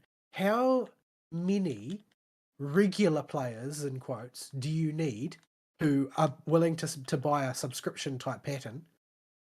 Do you need to make up for one content creator who will, number one, spend a huge amount of money up front, and number two, bring more people into the ecosystem? Do you actually need to serve anybody else with your business model? I know the answer is you don't, but I want to hold on hope that maybe one day this will move towards something like the smaller subscription models. It's a futile hope. There is no basis for it. I just that feel when you're in the position where you're actually advocating for subscription models. I mean, it's gotten so bad that like, subscription models were better than this. Being able to buy a completed product was even better, and just be able to play the video game. But this is where we're at now. So we gotta take what we can get with it. It's unfortunate that gacha models have gotten this way. And Hoyoverse, while they make great games, once I finish the story that's available in Genshin, and eventually I get through the story of Star Rail, they're gonna sit in just a cruise story again for me. Like that's basically what I'm intending is going to be the outcome. There's I don't really see any reason to do anything else, because like I've seen I've seen people talk about like Memory of Chaos, which I don't know. I don't think it still is, but up until recently, it was the hardest content in Star Rail, and it's the hardest content in Star Rail. And it's it's quite hard if you don't know what you're doing and you don't build teams or you don't spend a lot of time farming perfect relics or whatever. It's quite hard, but you can simply buy your way through it. Like I've seen people play through it with like accounts that have C6 5 stars in it and stuff, and it's like that's not even a challenge. Like that in-game content is trivial. It's just something that you can buy your way out of with enough Eidolons. Yeah, this isn't a case where like I was at in Pinecone, where I had a built account that was very good, but Pinecone's challenge was built towards everybody having a whole lot of really built characters because it was not unfeasible to cap out all the characters you would use, sending them into the harder content in that game, like the Tower of Luna and stuff. And I did a few of them, and they were genuinely challenging and fun and worth solving the puzzles. You know, about once every 3 months, I would poke at the current tier 1 and try to do it on content. But with these games that just there's such a power gap between the average person and the whales, and they still have to make sure the average person can, you know, have a shot. That there's just this lingering specter over it. That's I could sit here and noodle my way through this, but the fact that other people literally just paid money to get over this is just never going to go away. It's going to hang over my head.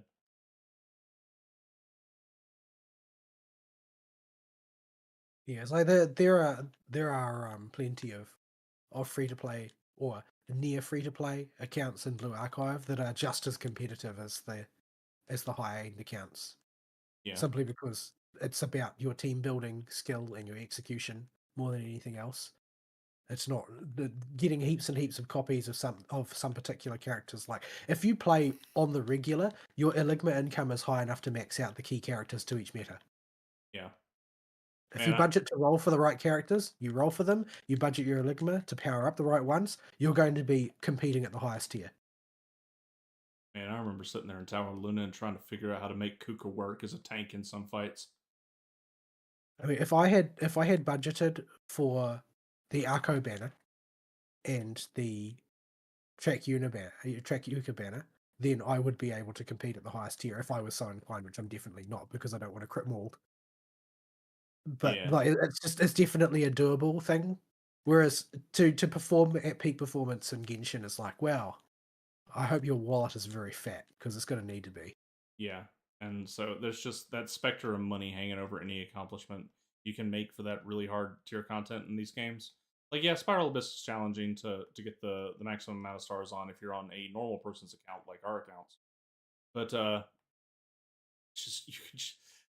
it's just other people could just pay money. Yeah, I don't really like that system, that Eidolon system. Yeah, and it's not small power boosts. We're talking, 20 to 40% damage increases for some characters with single constellation. Or in the case of Dea, just being able to use the character at all. Yeah, I think that Dea is more about a design miss than a... Which is a real shame, because she's really cool in the story. But, oh boy, is she, she's not good. Yeah. So, I can keep, if we're going to stay on Hoyo, I can bounce off this and just insert my week here, and then we can continue on with your week, or we can just go straight to I kind of want a break if you've got the break set up. I kind of do. We're going to do an experiment, folks. I'm going to play a remix of a song that I've grabbed for something I was going to talk about, but now I'm going to skip. And it's going to be sped up, so this is going to be a little wacky. And so now it's foreshadowing. Yep. So hopefully we don't get copyright flagged. All right. We'll be right back, folks. Here is some music. We'll be back shortly.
And we're back.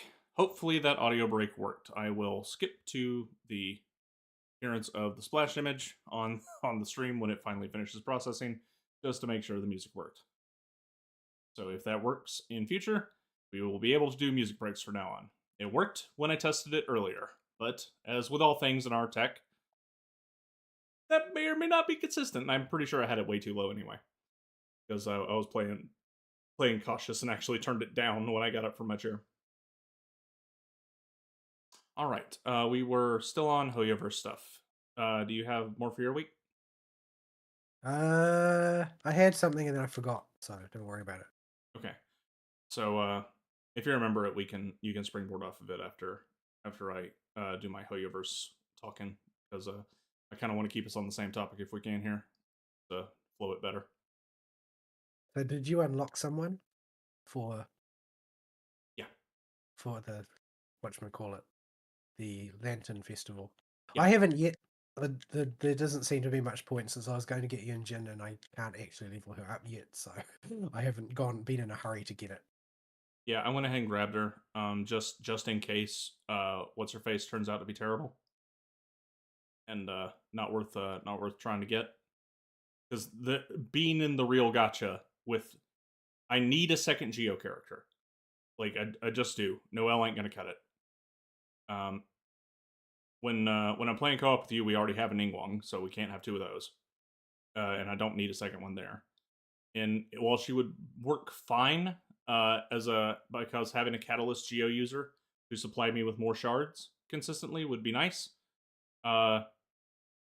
She's still eating a slot on the team, and I would very much like to have that slot be useful and contribute a bit more to the team.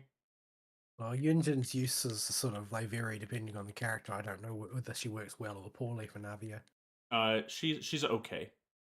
Obviously, all the whales say just use Zhongling Law.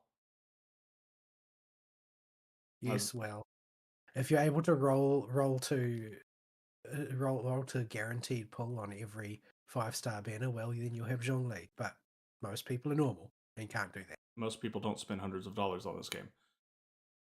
Thousands. Well, you did. Well, I spent about one big batch of the crystal things. That was past me, who is a very silly person. But anyway. To be honest, I think that I could probably tolerate the gacha prices if the double up one that you get as the starting promo was just the normal kind. Yeah. That particular ratio, I would not necessarily be happy with it, but I would not feel like I was being laughed at. Yeah. A lot of times in these gacha games that we play, if I pick up a gacha game, I will often, at sometime near the start-ish of about a month, about 2-3 months after we get into the game, I will buy a big chunk of the currency, not for pulling, but for refreshes, so that I can, if I have a day where I can just sit down and go ham, I can actually play the video game.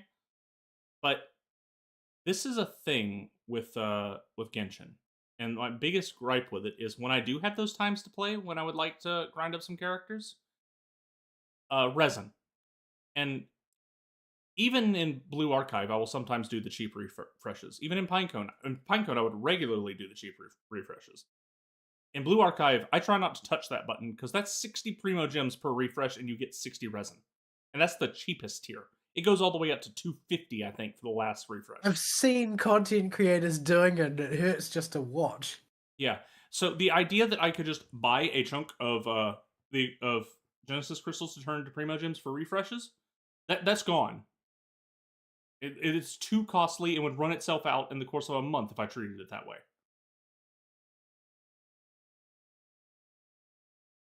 It is not like, doing that will last me half a year of refreshes.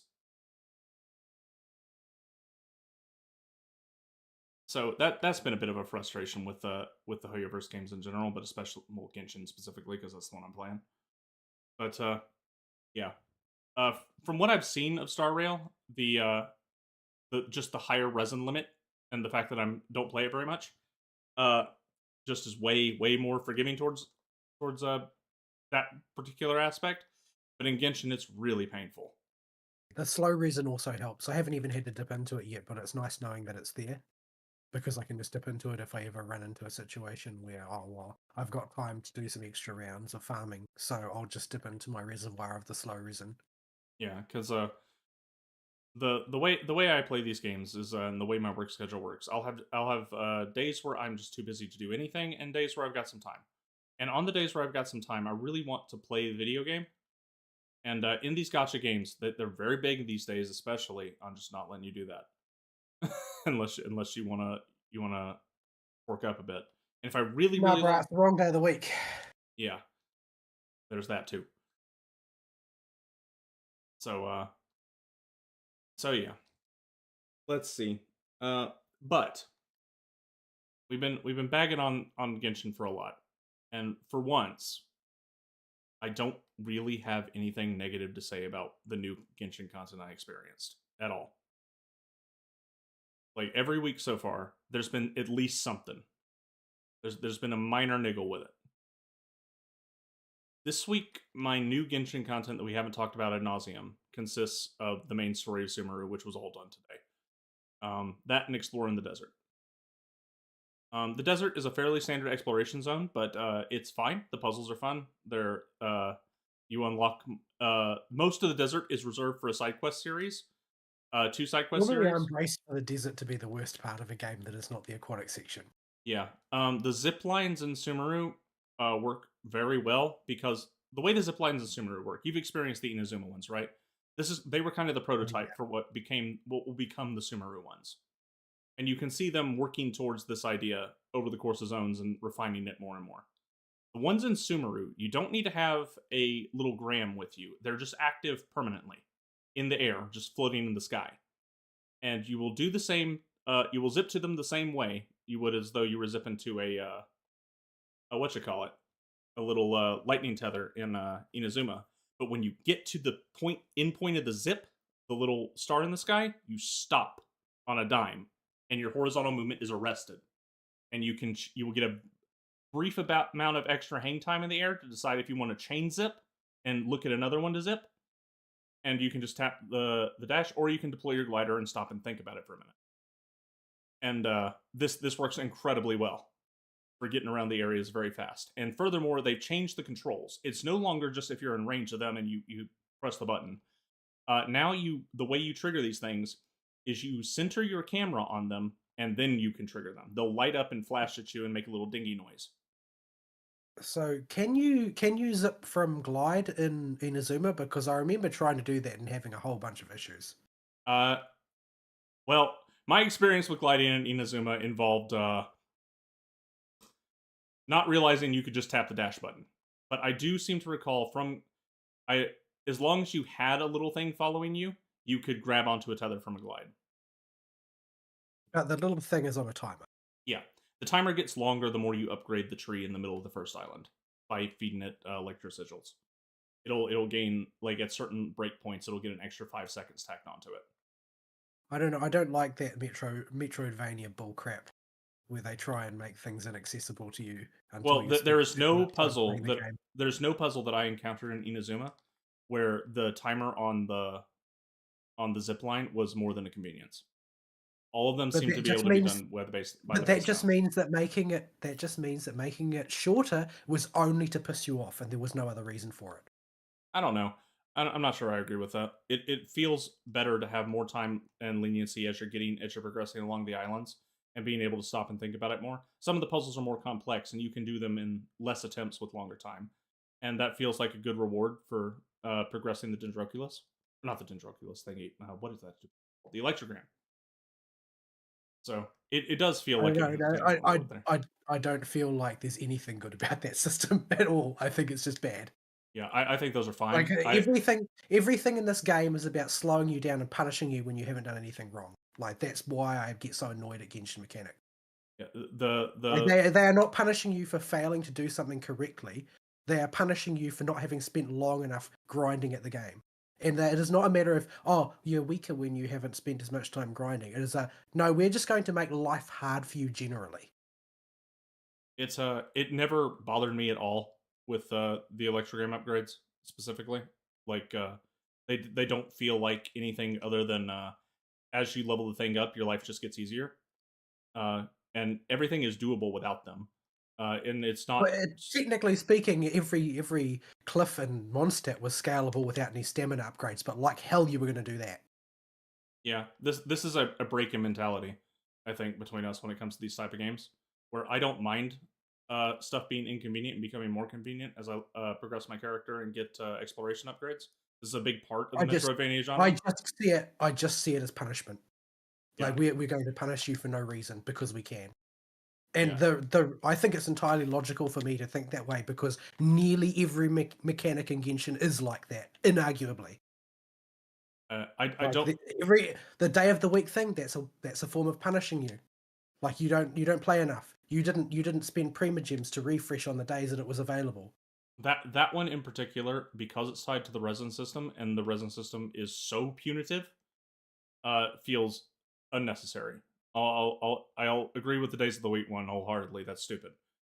You're already limited in resin, and you cannot refresh enough for a cheap enough cost to reasonably meet your goals on that day without breaking into fragile resin or breaking into your credit card.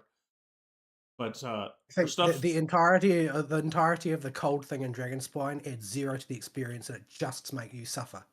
It just forces you to go back and, okay, I have to try and decide: do I run back or do I run forward and probably die? Do I spend a whole bunch of healing materials just in the hope that I'll come across a heat source? Like, those decisions are not fun. Those are just resource wasters.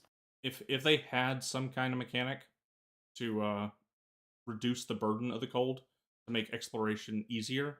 Well, they do by the time you get to the very end and you can cook that dish.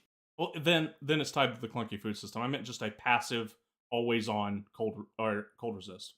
I would have less of a problem with it, but because no such thing exists, and you have to go through the clunky food menu and scroll through it all the way every time, and that's assuming you even want to use it every time you go back to Dragonspine. That's why I don't like Dragonspine at all, because the cold is just there to be an annoyance, and there's no way to circumvent it.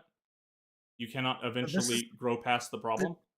See, the thing is that because this is where I am in the game, my psychology is entirely focused on what are they going to do to me this time. Yeah. Because that's all they've been doing so far, is punishing me. Day in, day out. Coming up with the next annoying thing that they can do to make my experience worse. Like, you've just been spending all your time in Sumeru recently, so of course you're positive about it. Yeah, Sumeru... I just got out of freaking Dragonspine. So Inazuma's gameplay, it moved in the right direction, and what was I talking about Sumeru with? Oh right, the zippy points. They've done a lot to show where they've finally started to get their act together with a bunch of the exploration mechanics. There's no upgrading the zip points. There is and the what's a good another one? You can tap little Dendro things, little plants around the world to make more zip points appear, and they last for like a full 24 hours, so you don't have to worry about them running out. And the desert's full of all kinds of mini puzzles that are all tied around progressing the desert and unlocking different pyramids with the slate, and different types of interactables you can interact with. Which, if you're into the Metroid style, come back and with a new way to approach the problem, either via mobility or by activating a new type of puzzle. It sits really well with you, and I've really enjoyed that part of the desert. The desert is entirely optional, by the way. There is no main story or even voiced story really in the desert, aside from a brief stint where you stop by the starter town in the main story. Well, so technically speaking, Dragonspine is optional as well, but there's way too many resources you desperately need there. Yeah, the desert just has Dendroculuses, which are just more of the, they don't upgrade your stamina anymore, so you don't have to go ham with Culuses after Liyue. And more treasure chests in the desert. So if you really don't enjoy the puzzle structure of the desert, you can skip it. But I enjoyed the puzzle structure of the desert, and there's still a lot of puzzles I haven't solved yet. I don't know if I'm going to stick around and solve them all. I'll probably come back to them because there's a whole lot of riddles, and you need to sit there and try and figure them out. And I'm trying not to look them up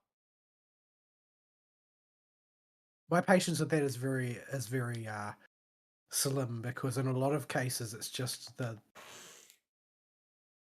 writers on video games on average are not very talented, and their ability to express things clearly is very poor. Yeah, like there are lots and lots of riddles throughout the course of like particularly daily quests and Star Rail, but some of them are just written badly. That I can wrestle with them for 10 minutes and then just make no progress, and then I look them up on the wiki and it's like, oh, so that's what they meant when they said that. If I had understood it to mean that when I first read it, this would have taken me 5 seconds to solve. Yeah, they are thankfully very literal in most of the translations. The ones I haven't done yet are the more scavenger hunting ones, where there are clearly areas of the map I haven't mowed yet, and if the piece ain't there, then I'll try and solve it, and then I'll look it up. But I have not had a moment in Sumeru where I've had to just give up on a puzzle yet. I haven't run into... No, that's a lie. One of the mushroom people had one. Where I just said, I don't know what it's asking me to do. But every other one has I've been able to do without having to resort to looking it up. So, the big draw with Sumeru and getting to Sumeru is, I don't know what they did to the writing team. Did they threaten them with the Brazen Bull if they didn't put out a good story or something? Because, yeah, they said, we're going to chuck you in the bull if you don't actually produce something that's coherent this time. So, they got their act together and actually put together a story that's not just good for Genshin standards, but just good in general. You know, you were actually sort of like semi-positive about the Inazuma story when you started Inazuma, but as time has worn on, your opinion has gotten steadily worse with each progressing week. You will notice that when I start with the intrigue of, okay, what's the Vision Hunt decree? Okay, what's going on with Toma and what's her nuts, Ayaka, and all that seems like it could be building to something really interesting. But instead you take her shopping all day. Yeah, and then you go on a date with Ayaka and you're done with those characters for the rest of Inazuma, and we're going to have cutaways for the rest of the story because it just doesn't exist. So you will notice as I progress through Inazuma, my opinion gets lower and lower and lower and lower until we get to the end, and I'm like, that was it? And then you have to go and do Raiden Shogun's story. Yeah, which attempts to fix it. Debatable whether it has any success. But it at least makes an attempt. An attempt was made. But in Sumeru, they either fired the writers that did Inazuma, or they got their act together. Because every single character is relevant the whole way through the story. The character list is not absolutely massive, and for the work from home policy. Yeah, like they had to actually have somebody come and check this crap. They remembered there's a myth arc going on, and actually remembered they have to do something with that, and they properly and satisfyingly resolve every single story arc that comes across in the game that they introduced in Sumeru. And it's all really well done, especially Chapter 2. With, Chapter 2 and 5 just playing out really good. And it was surprising. As after Inazuma, when people were saying, "Oh, don't worry, Sumeru has a good story," I was skeptical. Because I was hopeful going into Inazuma, and as Vol noted, you will notice as I progressed through the weeks, going through Inazuma, my opinion of it went down and down and down until we got to the end. And it got to a point where I was thinking, okay, are we talking good by Genshin standards for Sumeru? Because that ain't a high bar. But no, they actually got their act together and put together a coherent and good main story. And the side quests aren't bad; they're wordy, but that's the worst thing I can say about them. The desert one goes following this this girl who's part of the desert people tribes who, despite the game hinting that we shouldn't judge them just because they're desert people, these desert people certainly seem to attack me every time I walk near them. So I'm not sure how much I buy into that. So they're Star Wars desert people. Yeah, well, you'll know when you get there. But that story's told competently and fine. It has some good emotional high point moments. I made an elective to start skimming some of it because it's so wordy. But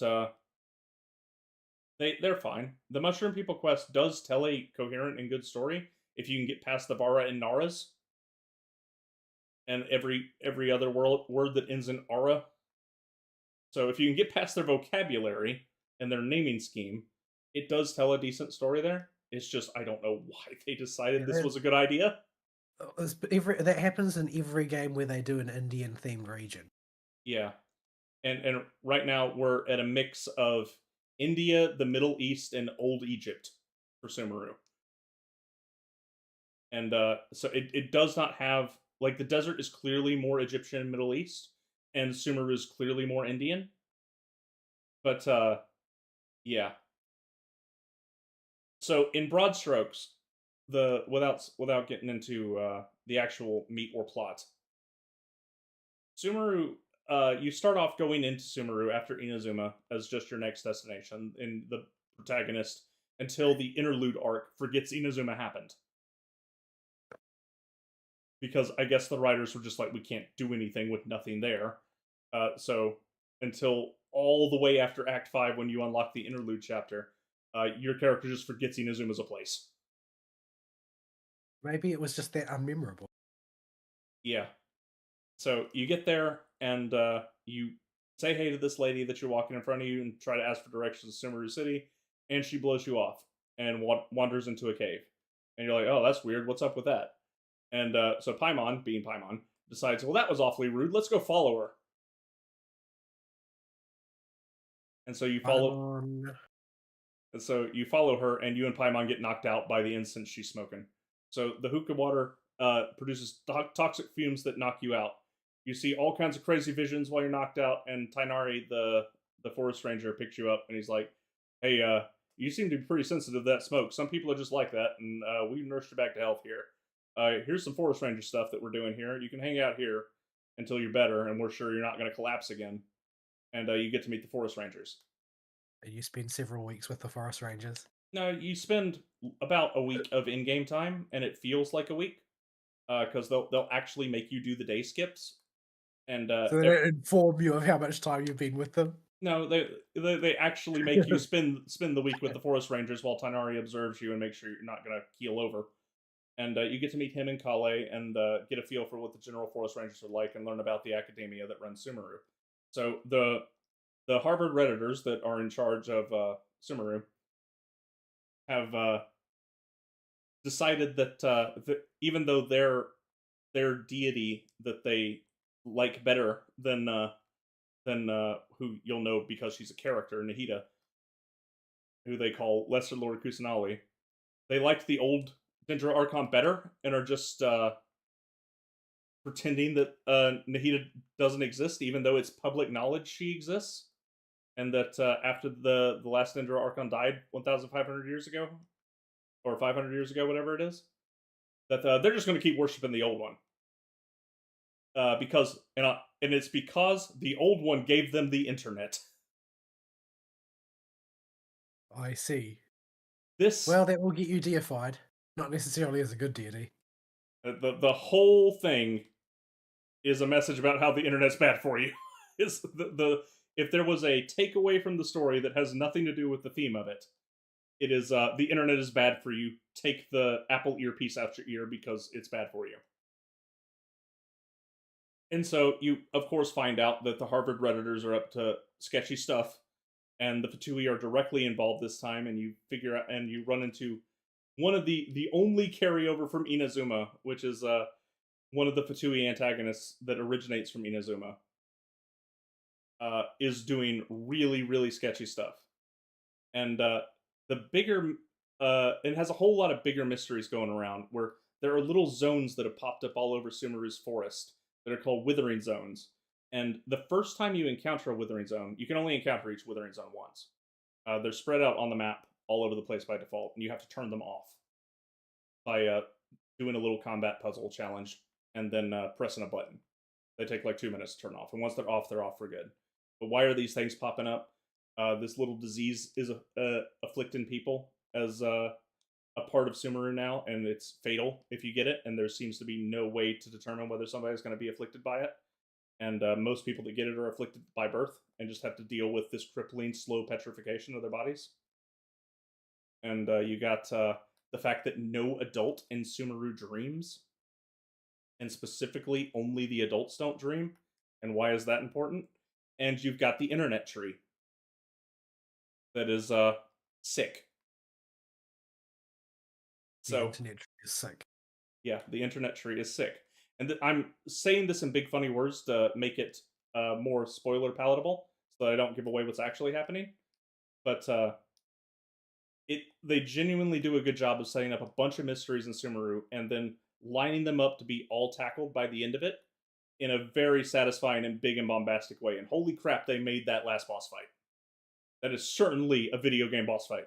Mobile game, by the way. The landing this time. Yeah, they actually have a good one. It doesn't have a weird gimmick like the two Inazuma boss fights. Well, Raiden Shogun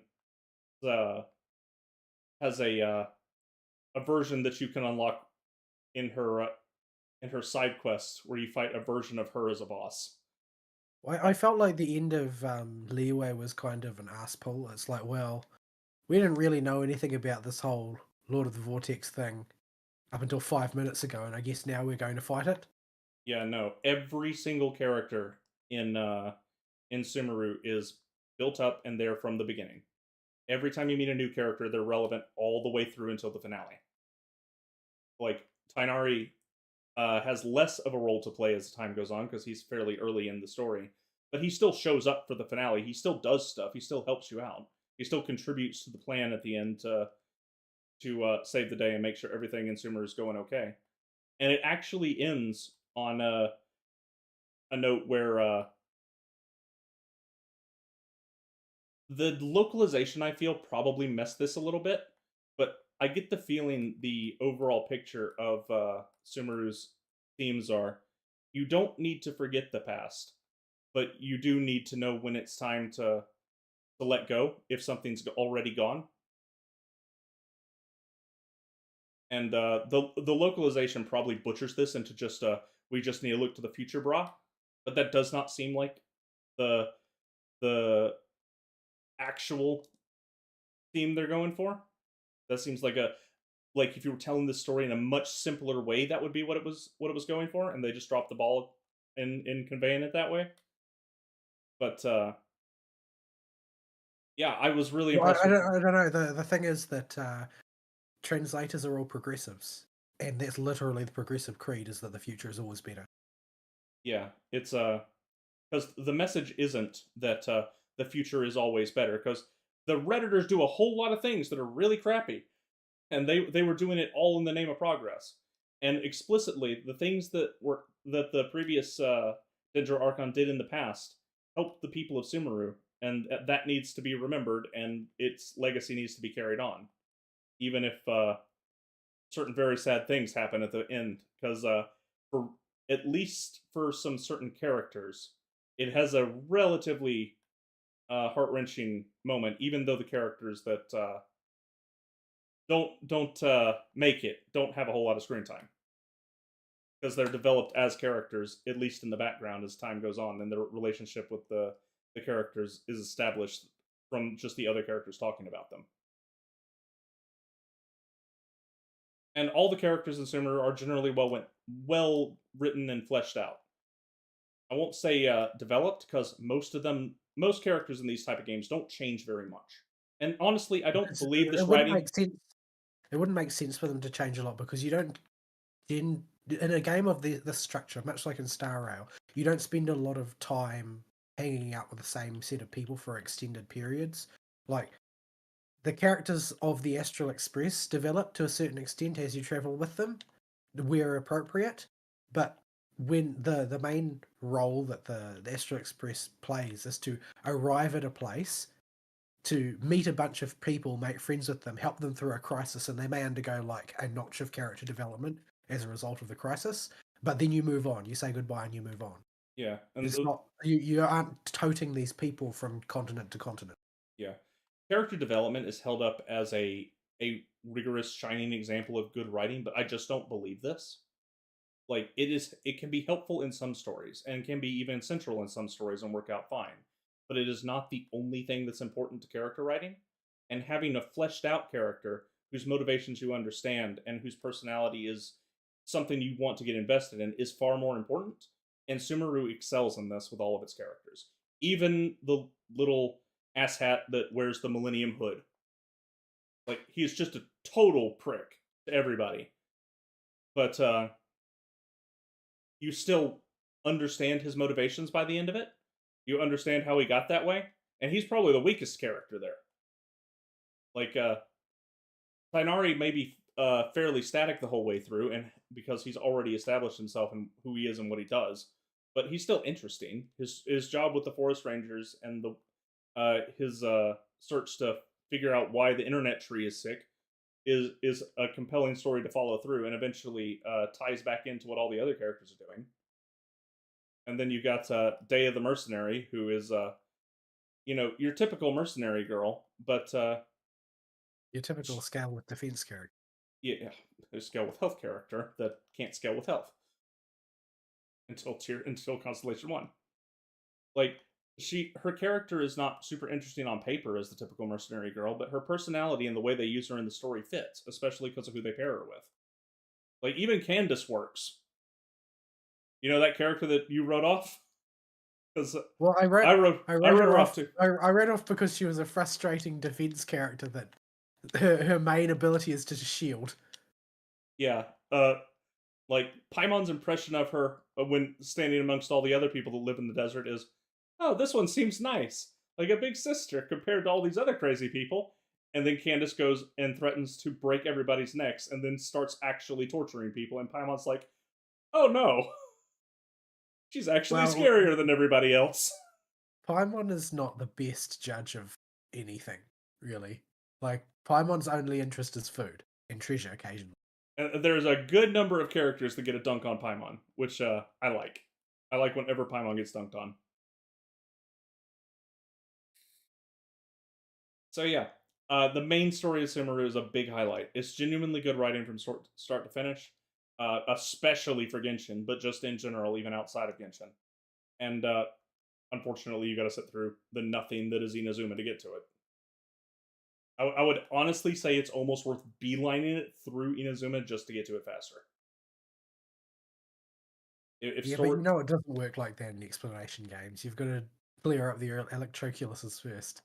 Oh yeah, but you don't need them because there's no stamina upgrade. But Mora. I know. But yeah, and they actually stuck the landing on the final boss this time. In Inazuma, that's probably the weakest gameplay part. Is the final boss in the main story is a gimmick fight. Like and if you do it in multiplayer, it makes it so easy, it's hilarious.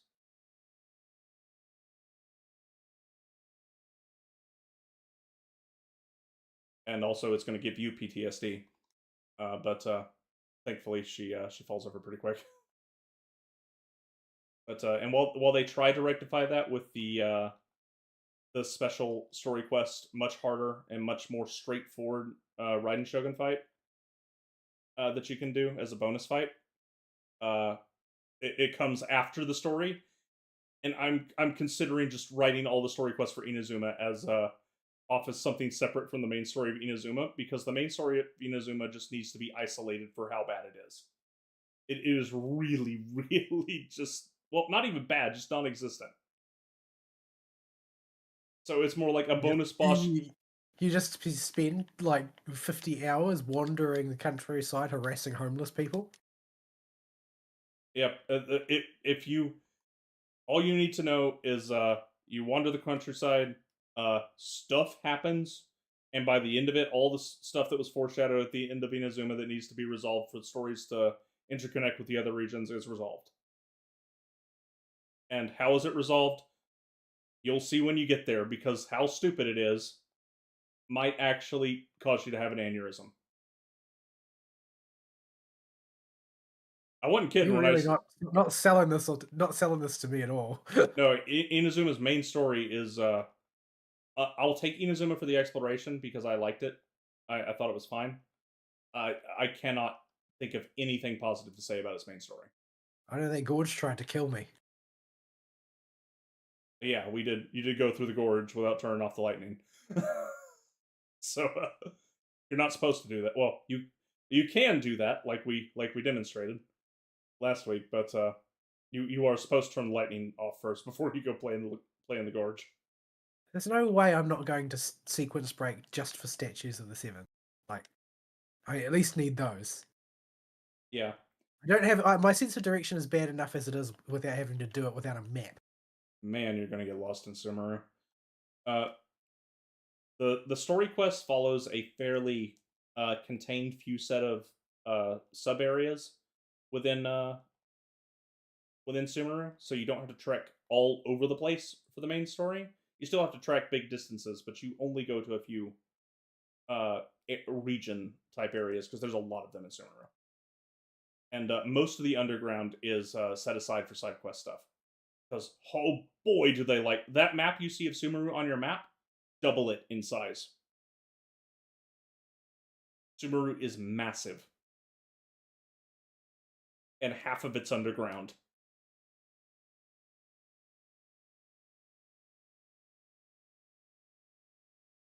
So, but honestly, there's still a lot I have to explore in Sumeru, and I won't mind going through doing cleanup there. Because I just like exploring in Sumeru. I find it very relaxing to just go through and find stuff and do little small puzzles in the desert, or to go find new caves. Especially now that I've got all the mushroom people unlocks. It's a very relaxing place to explore. There's nothing really there that's gonna stop you from just moving whenever you want to move. The UA was not relaxing to explore because if you make one move, you fall off a mountain and have to spend 10 minutes climbing back up. Yeah, the most you're gonna get with Sumeru is the type of question I have in geography in these type of games that I don't mind at all, which is, yeah, but where's the entrance and how do I get there? I find that kind of exploration problem fun to solve, especially when your game is built around, being an exploration game. I only enjoy that problem if I know that the entrance actually exists. Just sometimes things just look like you're supposed to go there, but you actually can't. Yeah, if you want to thoroughly explore Sumeru first before doing the main story, prioritize the Mushroom People quest. If you want to experience the story first, prioritize the main story quest first. This is going to be an executive decision you will have to make when you get to Sumeru. Do you want to explore first, or do you want to do the main story first? I wanted to explore first, so I did the Mushroom People quest and the Slate quest. And you complained non-stop about mushroom people while you were doing. Because I can't ever remember their names with their stupid vocabulary. You know how I am with names. Yeah, everybody's named Jimbo. Oh, they're named Jeff, actually. I had the opportunity to name a character in this game today, and I named him Jeff.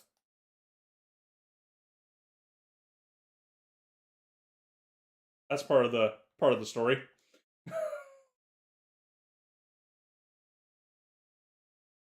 So yeah.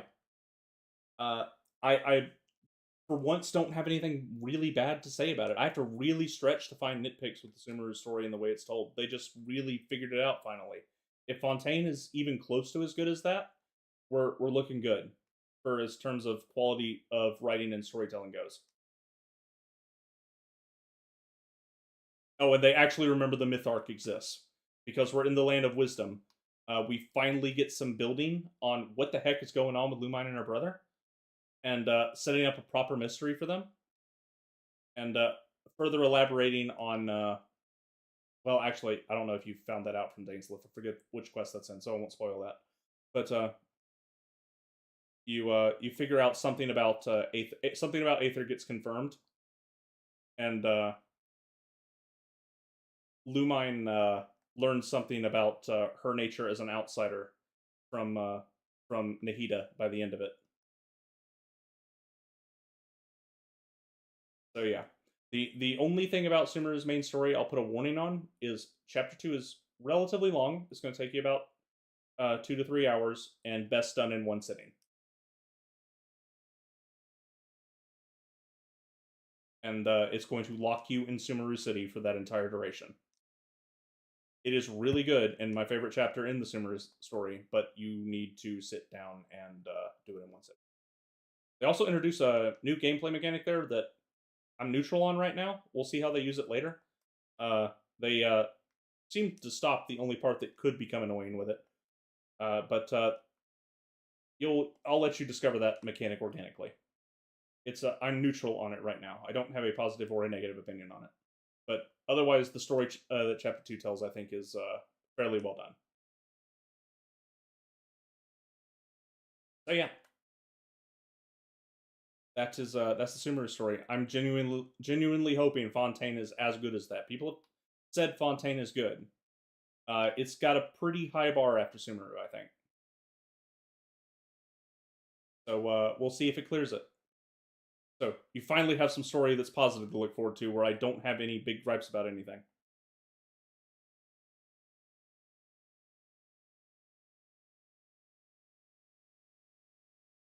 So that's all I got for that. There's another piece of media I could talk about, but I'm not going to.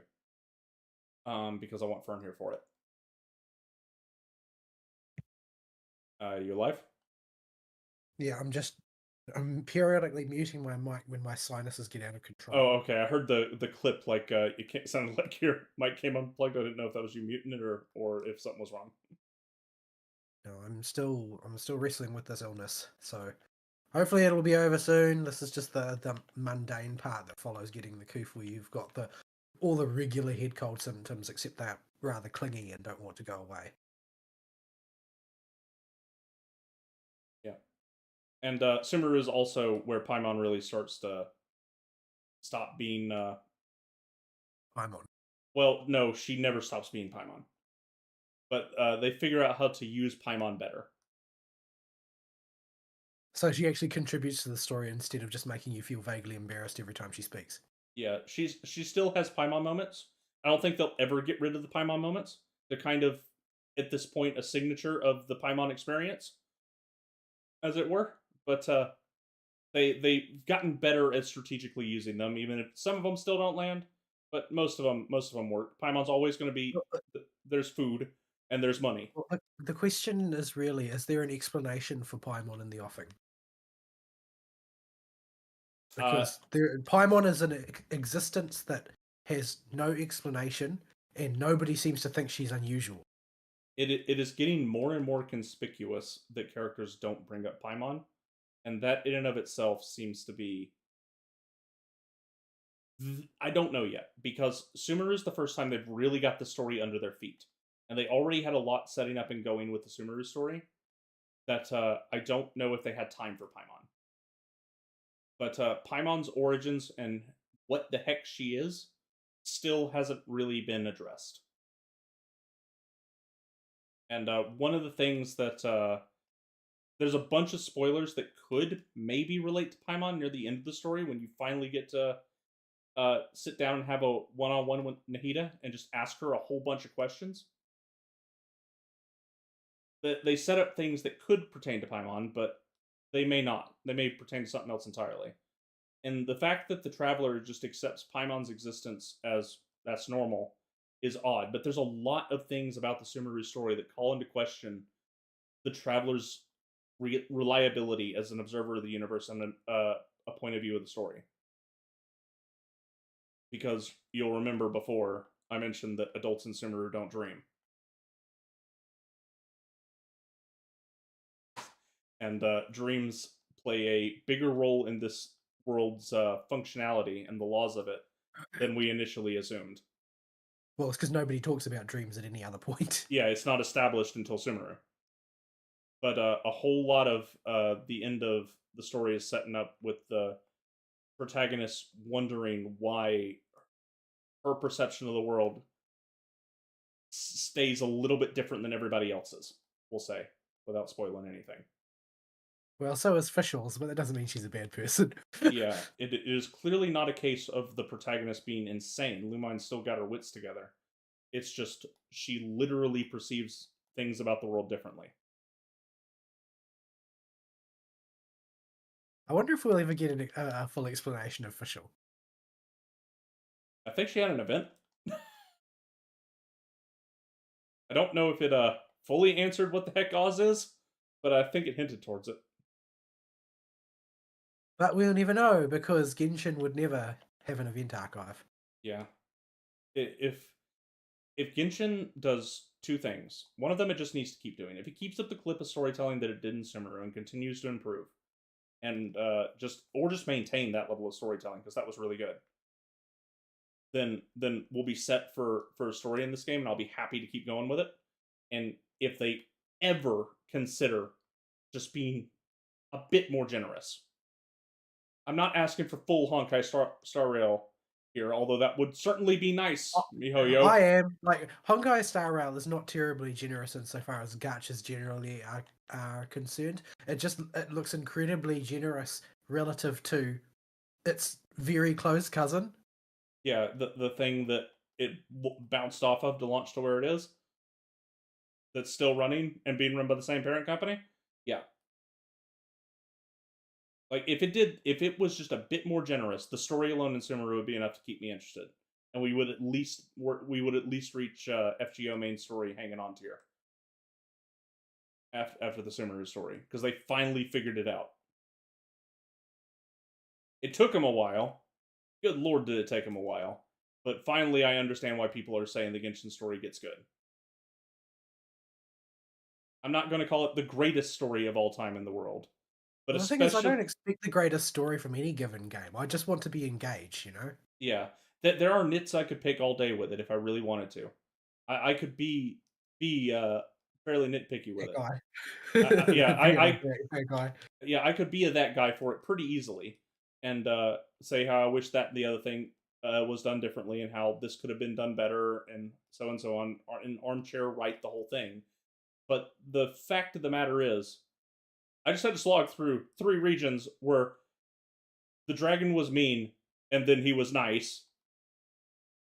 Oh hey, let's go run around with the god of money who's perpetually broke and have hijinks, and oh by the way, water snake. Literally what story? And it was such a quality jump that no matter what way I view it, I'm going to have the same thing I accuse other people of having subconsciously with things like World of Warcraft. So I can't get away from that when it comes to the Sumeru story, because it's so much better than everything around it within Genshin itself. But I do genuinely think, even after my opinions have fully settled on it, and I take it completely as its own independent story, I'll still think it was good. Maybe not maybe it'll temper a little bit and come down a hair, but I will still say the Sumeru story is worth experiencing and was good. Because you know how these things go. After you come off of something and you like it, you'll really like it for a little bit, and it may temper for after a while. But right now, I can't really poke at it too hard, because it was such a step up, and I know I'm afflicted by that same phenomenon of everything else before it was so that with Sumeru coming around and being genuinely a competent and good story, that it's going to win bonus points subconsciously with me whether I want it to or not. So yeah, that's all I got for Sumeru. Do you have any specific non-spoiler related questions? Not really, because I've still got to plow through Inazuma, but every time you talk about Inazuma, my motivation drops a little bit further. Just enjoy what you can of the exploration and just muscle through the story, and no, Toma does not get any more interesting. They always act like he's going to. It's like, oh, he's sort of like deeply involved in the sort of dark, intrigue-filled underbelly of Inazuma that doesn't exist. Yeah, and I mean, the fixer type character archetype is usually one I like, but Toma just never goes anywhere, like everything else in that story. Sampo is more of an unfixer. He makes everything worse. Like, he does provide solutions to you when you need them, but he's clearly not doing it for your benefit. He's clearly doing it for totally other ulterior motives that are going to bite you in the ass sooner or later. Yep. And Rift Hounds are about to become a thing. You're going to learn to... You're going to have fun with those. Be glad you leveled that Barbara. I didn't level her enough. I need to do more Oceanid, probably. Yeah, we can go bust I hate that fight so much. Like the Ascension boss thing is just so like the amount of resources needed to ascend a character in Star Rail is much lower.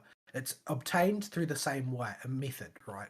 Like you fight the big elites, not like the story bosses. So we there is an equivalent to Chance domains. They're called Echoes of War, and then you fight the main story bosses again. And they can be rough as you turn up the difficulty, like really rough. But you can always turn the difficulty down and just use time to accrue more slowly. The elite ones, I can't remember what they're called now. I can't remember, but the elites are have their own things. But like as a point of comparison, for me to kill like a Electro-Hypostasis or whatever, that's going to cost me 1/4 of my daily allocation of my, because basically due to the way my schedule works, I get to spend about 160 resin per day. Even though it recharges fast in there, I don't have the time to sit down and play the game. And that one kill will get you 10 to 15% of the way there from 80 to 90. In Star Rail, you accrue 240, and you can accrue more than that. It's just the rate of accrual drops to 1/3 when you're capped out, and it costs you 30 of that 240 to do one attempt at an elite, and that one attempt at the elite will probably get you about between 20 and 50% of the way to your next rank up if you're doing everything at level. Yeah, it is particularly bad with ones that Oceanid. What other ones are bad? Oceanid in this game is bad. Oceanid has a whole bunch of unspoken issues, like Geo does not work there if you need to create constructs. You can't use water. You can't use Hydro there either. Electro is going to hurt you if you do use it there, but you might have to. You might not have a choice. Like, there's so many little issues with that one. Yeah. They all have the primary issue of not being able to use its own, so to speak, element against it. But I feel like that's worse for the Geo and the Geo whatchamacallit, Hypostasis, because Geo is not supposed to have that issue. That's sort of the point, is that Geo is more of a universal element in exchange for not being able to exploit any reactions. Yeah.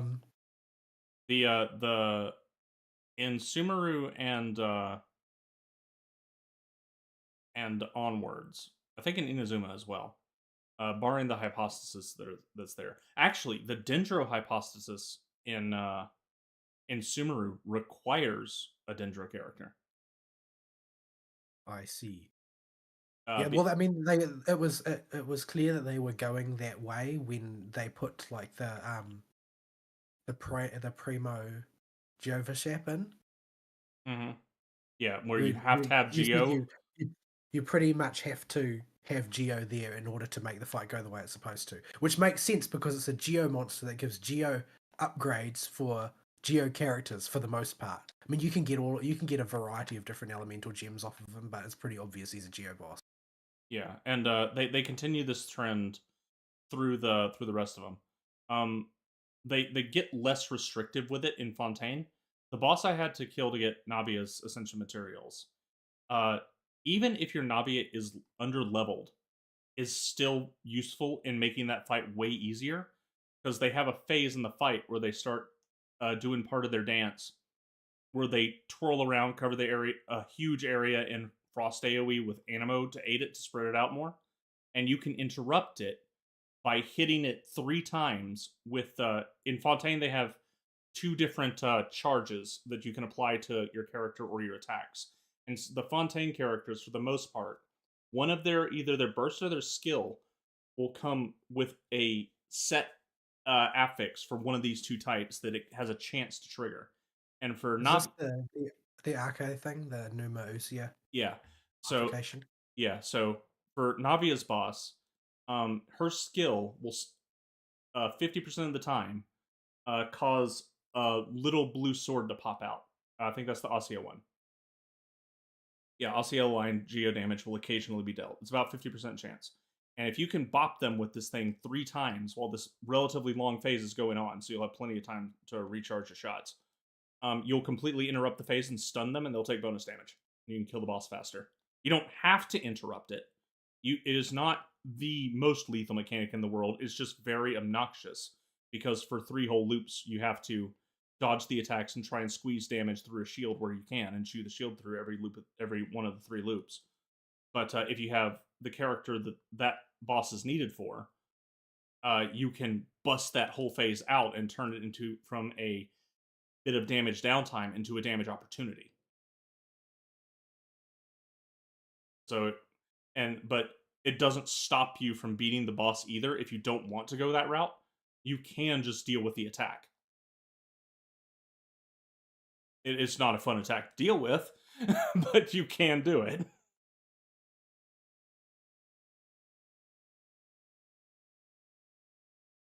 So they've gotten better about that. But you can... One of the things I'm both... I don't really have a good word for the emotion it puts in me going through Genshin.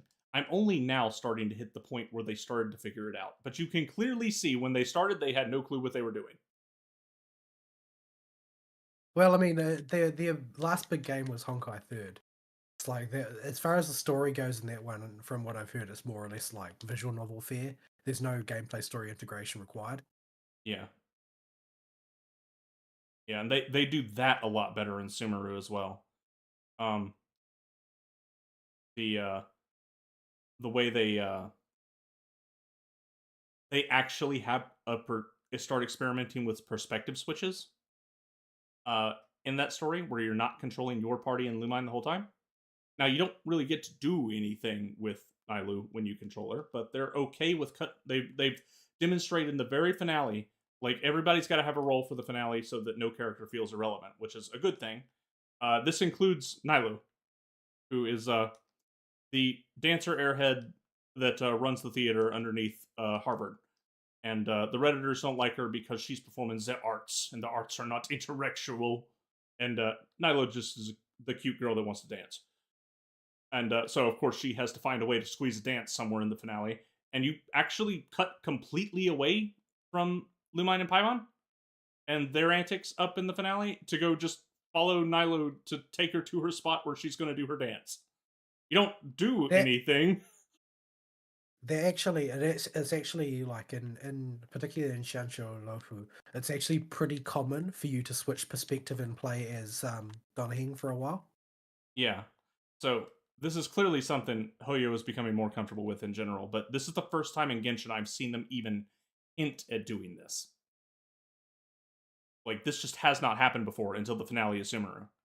And even though you literally do nothing with her other than run her to the location and see a few RP events from her perspective, you still actually broke away from Lumine and Paimon.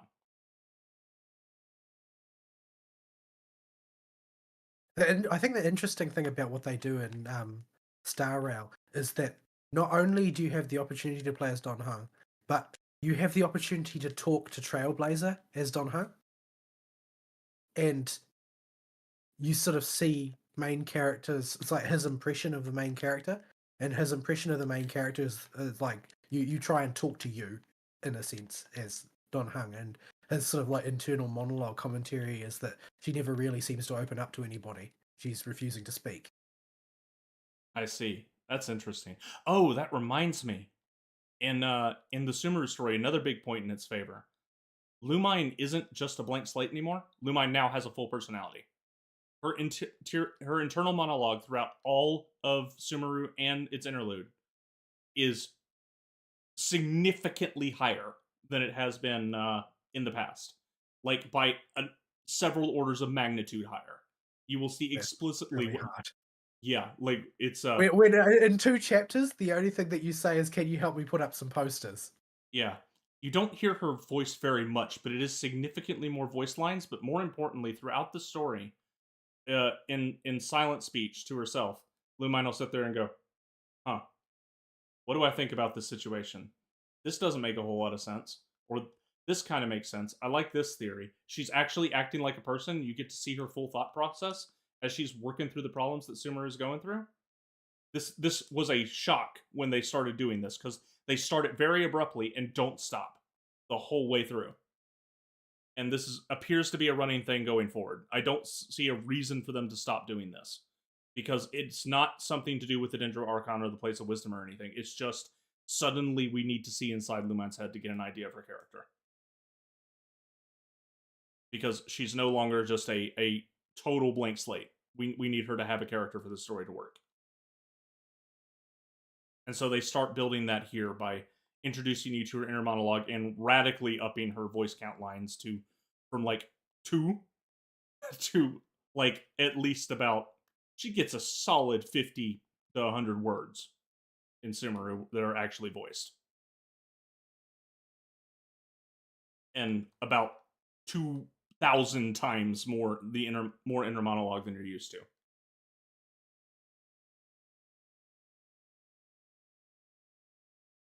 And Paimon. Paimon is there. There's also Paimon. Paimon was there. Always speaking for you. Always embarrassing you. Always making you look like the only thing you care about is treasure. Yeah. You will notice immediately, as soon as you get into Chapter 2, all of a sudden, Lumine will just start. And they have a gameplay mechanic initially tied to it, but even when they really just kind of dial that gameplay mechanic back a little bit, they don't stop the internal monologues.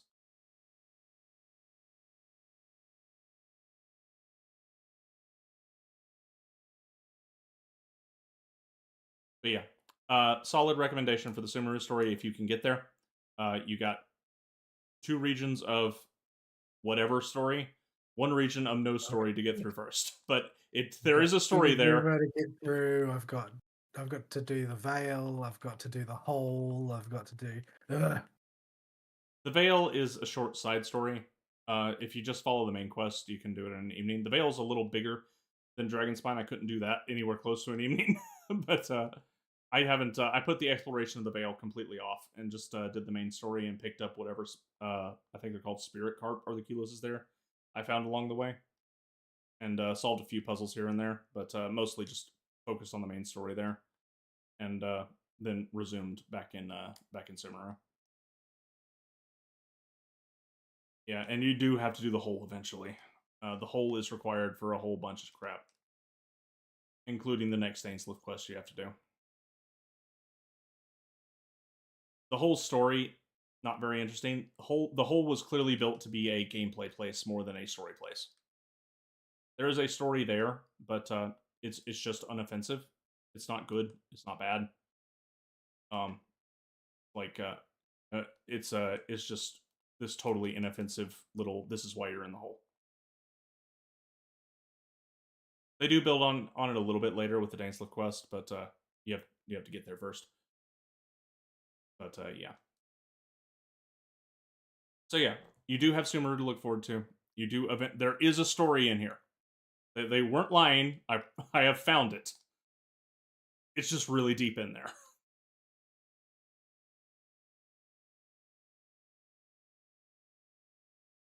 So yeah, I was going to talk about Raincode this week, because while I was doing miscellaneous exploration stuff or just fishing, or I was just too tired after work for the last couple weeks, I would put that on in the background on another monitor because it's Switch exclusive, and I'm not hooking my Switch.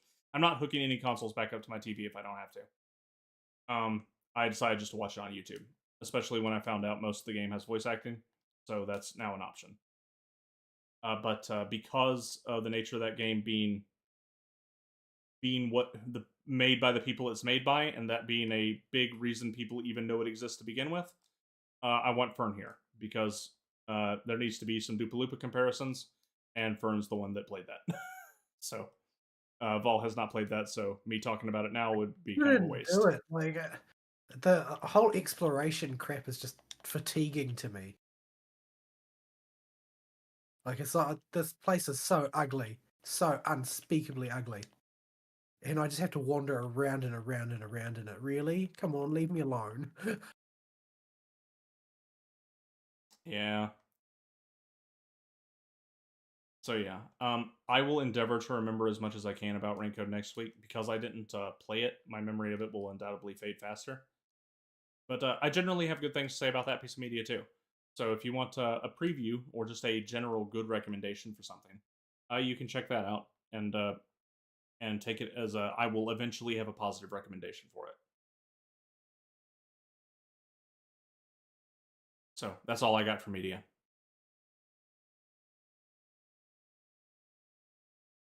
We've been going for a long time. Do you want to touch on any newslets, or do you want to wrap it there? Well, we can at least say a little bit about, because I feel like people always need to be reminded the Crunchyroll of the devil. Right. So, going all the way back, let's rewind the clock to about 2013, well before company acquisitions and mergers happened. There existed, functionally in the US, 2 anime streaming companies, and they own most of the rights to most of the anime that was out there, especially in the US. And that was Funimation and Crunchyroll. Maybe not quite 2013, maybe 2015. And you may have noticed at the time these companies were oddly chummy with each other. Well, turns out they were so chummy with each other that Crunchyroll would eventually buy out Funimation. Or they would go through some kind of merger that the details I am not bothered to look up, nor do I care. It was more that Sony bought Crunchyroll. Yeah. And then Sony also bought Funimation, and then began the process of integrating them into being the same thing, since they did the same job. Yep. So this meant all the anime licensing in the US was effectively either licensed to it's controlled by Californians. Yeah, we'll call them the California crew, or some of it would go to Aniplex, but and that would get wackadoodle releases on Netflix or physical, or not physical, or separate releases that weren't on the major streaming platforms. But for the most part, if you wanted anime content, you had to go to Funimation Crunchyroll. As part of this merger, I think it happened in 2022 is when it was formalized that Funimation and Crunchyroll were being mushed together into just Crunchyroll. I don't remember. Yeah, my sense of time is pretty iffy these days. Yeah, I don't take my dates as gospel here. My sense of time ain't any better.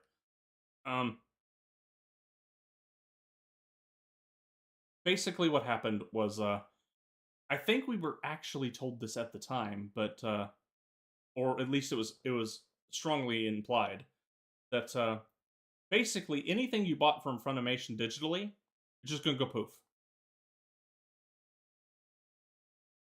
And that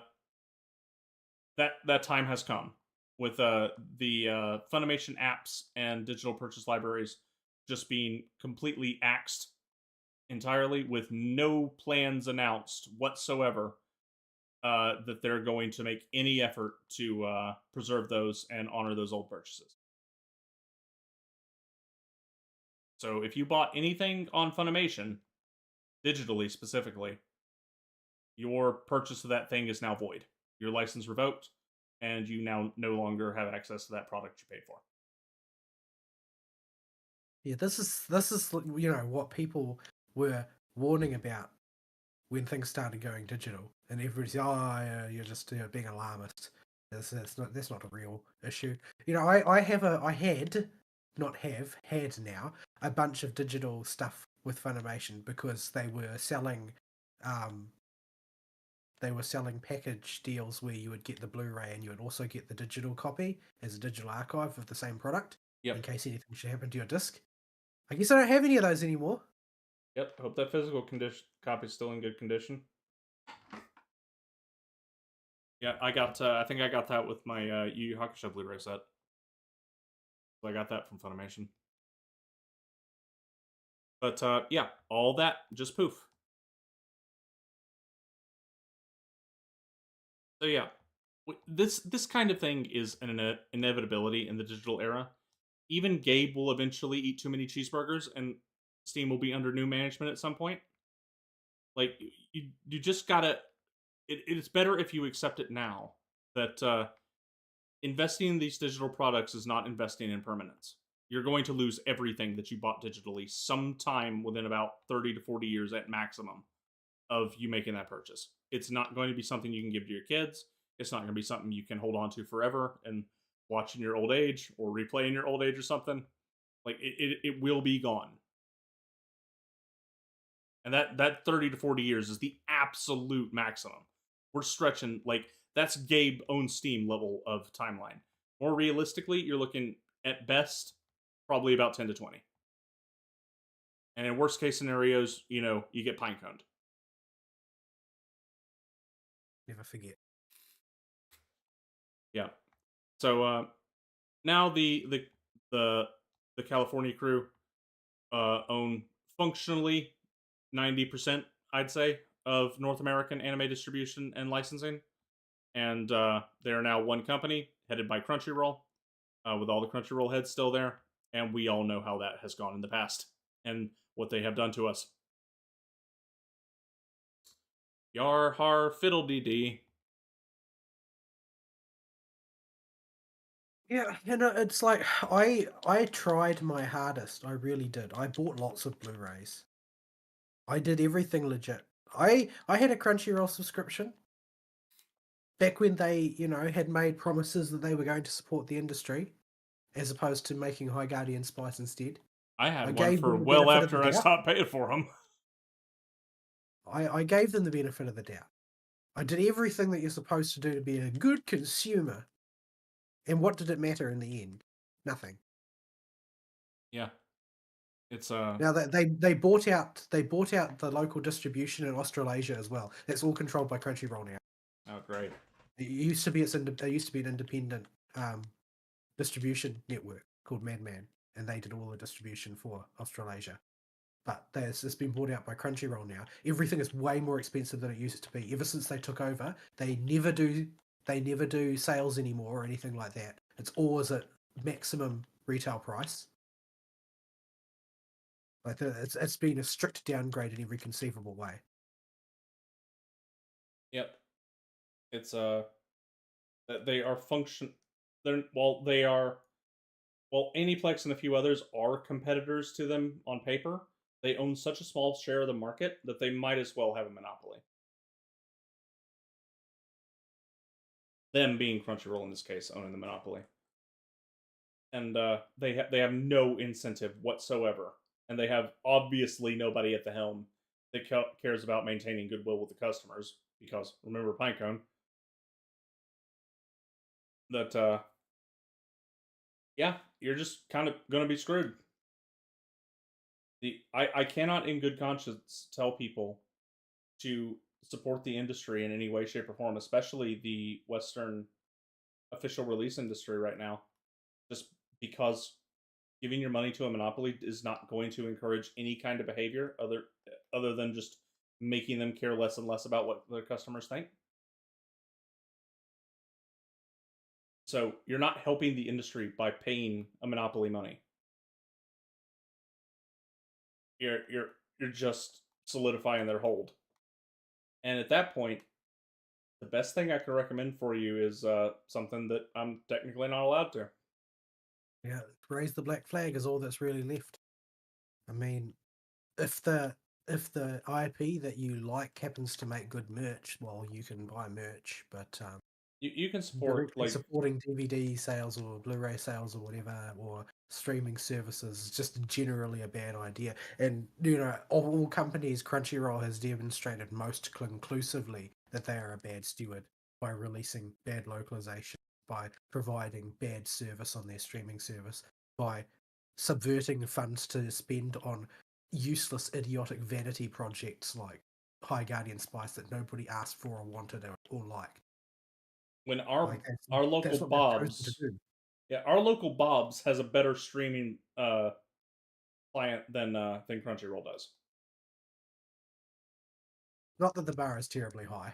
No, and Bob can be pretty jank. The Bob, we both use the same Bob, and that Bob is jank at times, but it works, and it has a community sourced auto skip intro and outro. I have subscribed to several different official anime distribution networks in the past that I paid money for, and every one of them has been less reliable than Bob's. Yeah. I mean, Bob has multiple mirrors you can go to if one of the servers is having trouble. Bob has a whole bunch of autoplay features down at the bottom. Bob has every resolution available for that piece of media. Bob has sub and dub easily accessible and a playlist at the side. You can actively flip between the two, and it'll transition seamlessly in your autoplay. Like the Bob client that we don't pay money for is better than the one you have to pay money for. Well, I mean, the reality is that it's because that's a fan-made service, right? They know what a fan wants in their anime viewing experience. And so they deliver the thing that they know that they would want in that case. So they hit the target. Whereas there's really no percentage in Crunchyroll putting in an effort, because what target are they trying to hit? Well, they're trying to hit a profit target. And realistically, the quality of their service doesn't matter too much to their audience, because of their audience are those who are looking for the legal option, and they can have exclusive rights to the legal option. And because of the way licensing works, licensing in a sense is always a monopoly. There's not really any way of getting around that. Mm-hmm. But now that all of the licenses are controlled by the same entity practically, you've got an even worse situation. So yeah, there's basically there's no way out for people who want to go the legal option. And for people who go the legal option, there's really no alternative, meaning that there's no incentive whatsoever for the service to ever improve, because the service can be as bad as it feels like, it will still be the legal option, no matter what anybody thinks. Yeah, it's a big reason, we always rag on government run apparatus like the DMV. There's no reason for the DMV to improve. Yeah, you can't go to the other DMV down the road and get better service. Yeah, there's literally zero reason for the courthouse to hire competent clerks for the notary refresh window.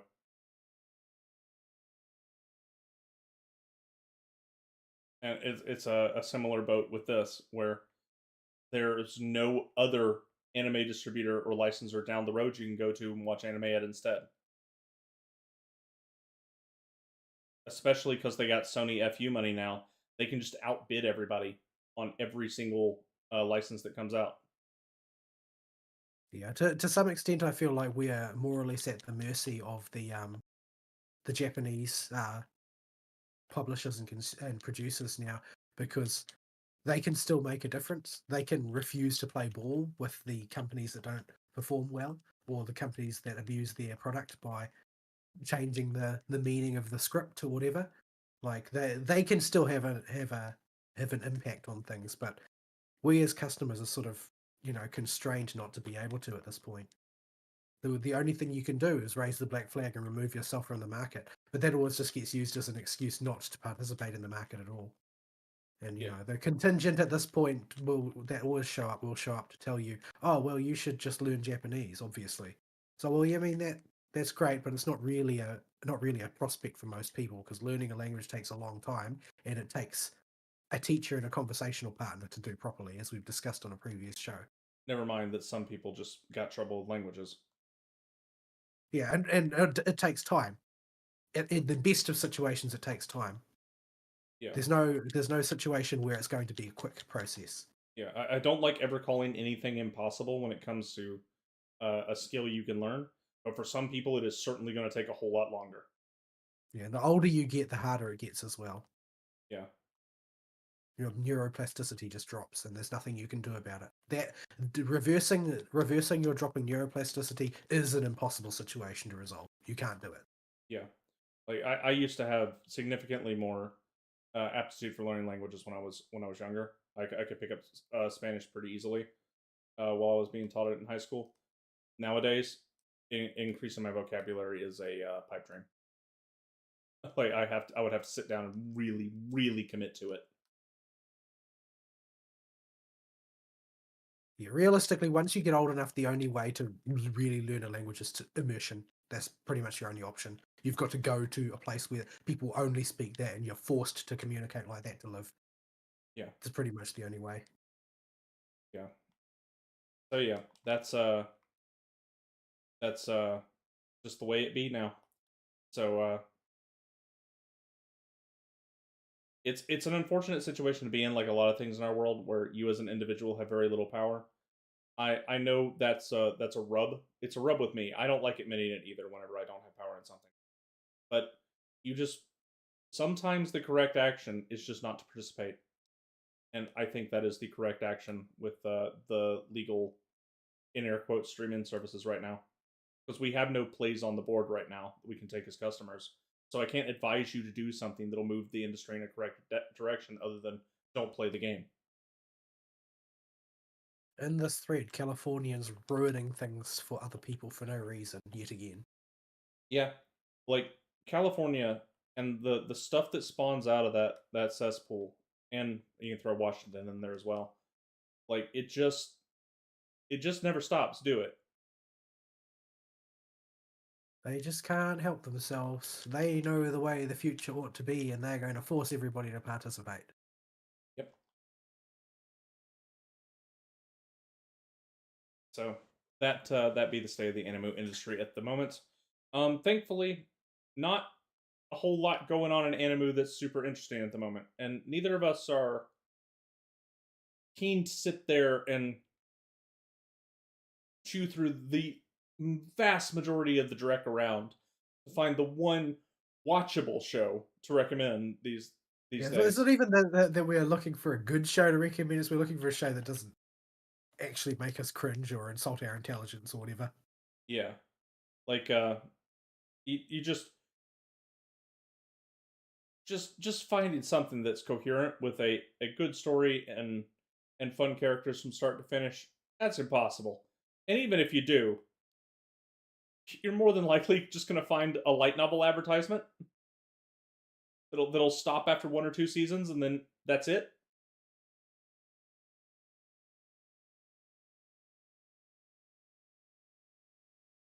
So yeah, and getting that older anime has always been more difficult anyway. The more time that goes on, so Bob has been the answer to that anyway. So for all the stuff we consider good anyway, the we've already been on this train for a while.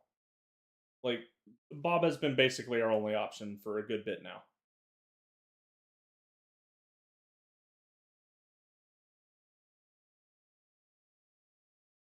So yeah, I don't really have anything else to add to that, and we're at 3 hours and 30 minutes.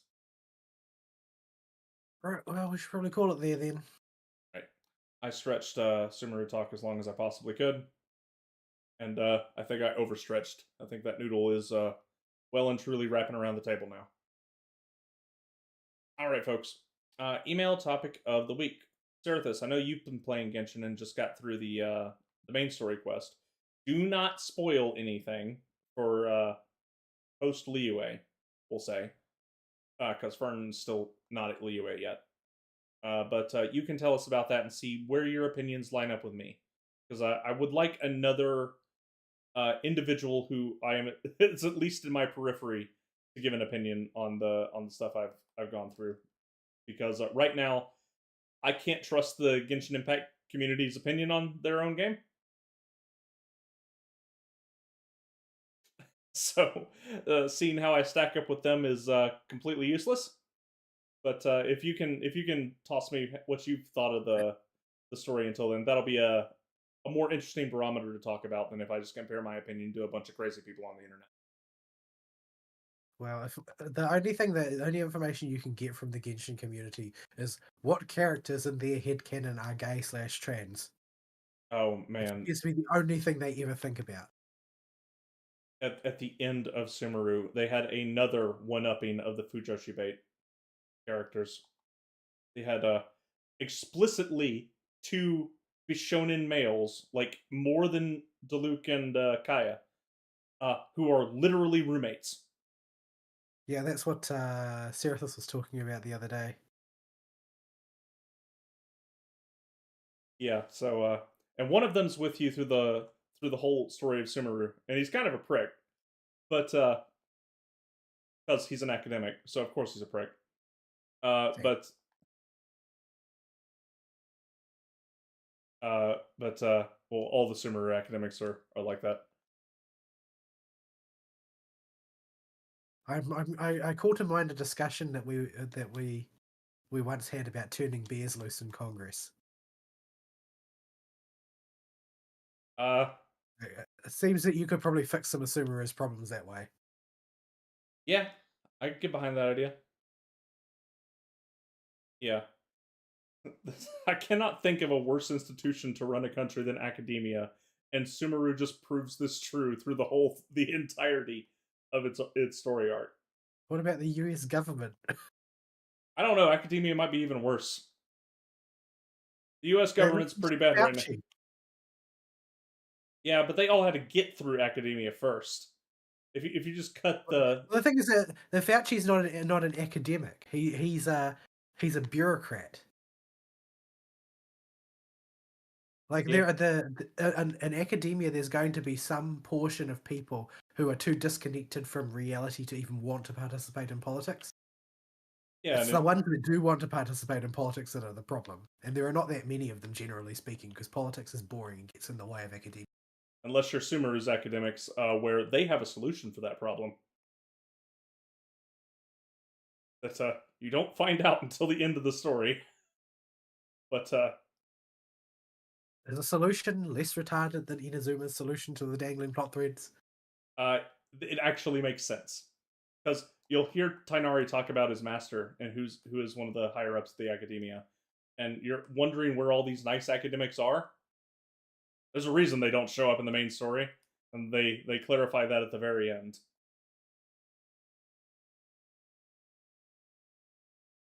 So the politically minded academics have a way of dealing with problems,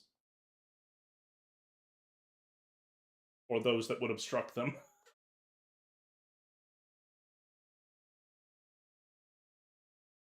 So yeah. Alrighty. You got any closing comments before I push the button? Not really. My brain is still kind of full of fog. I hope that I can recover in time for the new week, because it's going to be a long, painful week. This week past was supposed to be a short week due to starting with a public holiday, but that just meant that we had to do the same amount of work in 80% of the time. Well, no, it meant that we had to do several times the normal amount of work in 80% of the time. So yeah, it was a rough week, and I hope the next week will be less rough, but I don't anticipate that will be the case, since I've already got a whole bunch of people banging on my door asking for things. Yep. We'll see how my week goes. Most of all that Sumeru story talk I just did that was had not already been done the previous week was done today, because this week was fairly busy for me, and next week is looking like it's going to be pretty busy as well. I got my performance review coming up. Maybe they'll fire me. I could be that lucky. No. All right. Unfortunately, I think my direct bosses are cognizant that there is nobody available to replace me. Yeah.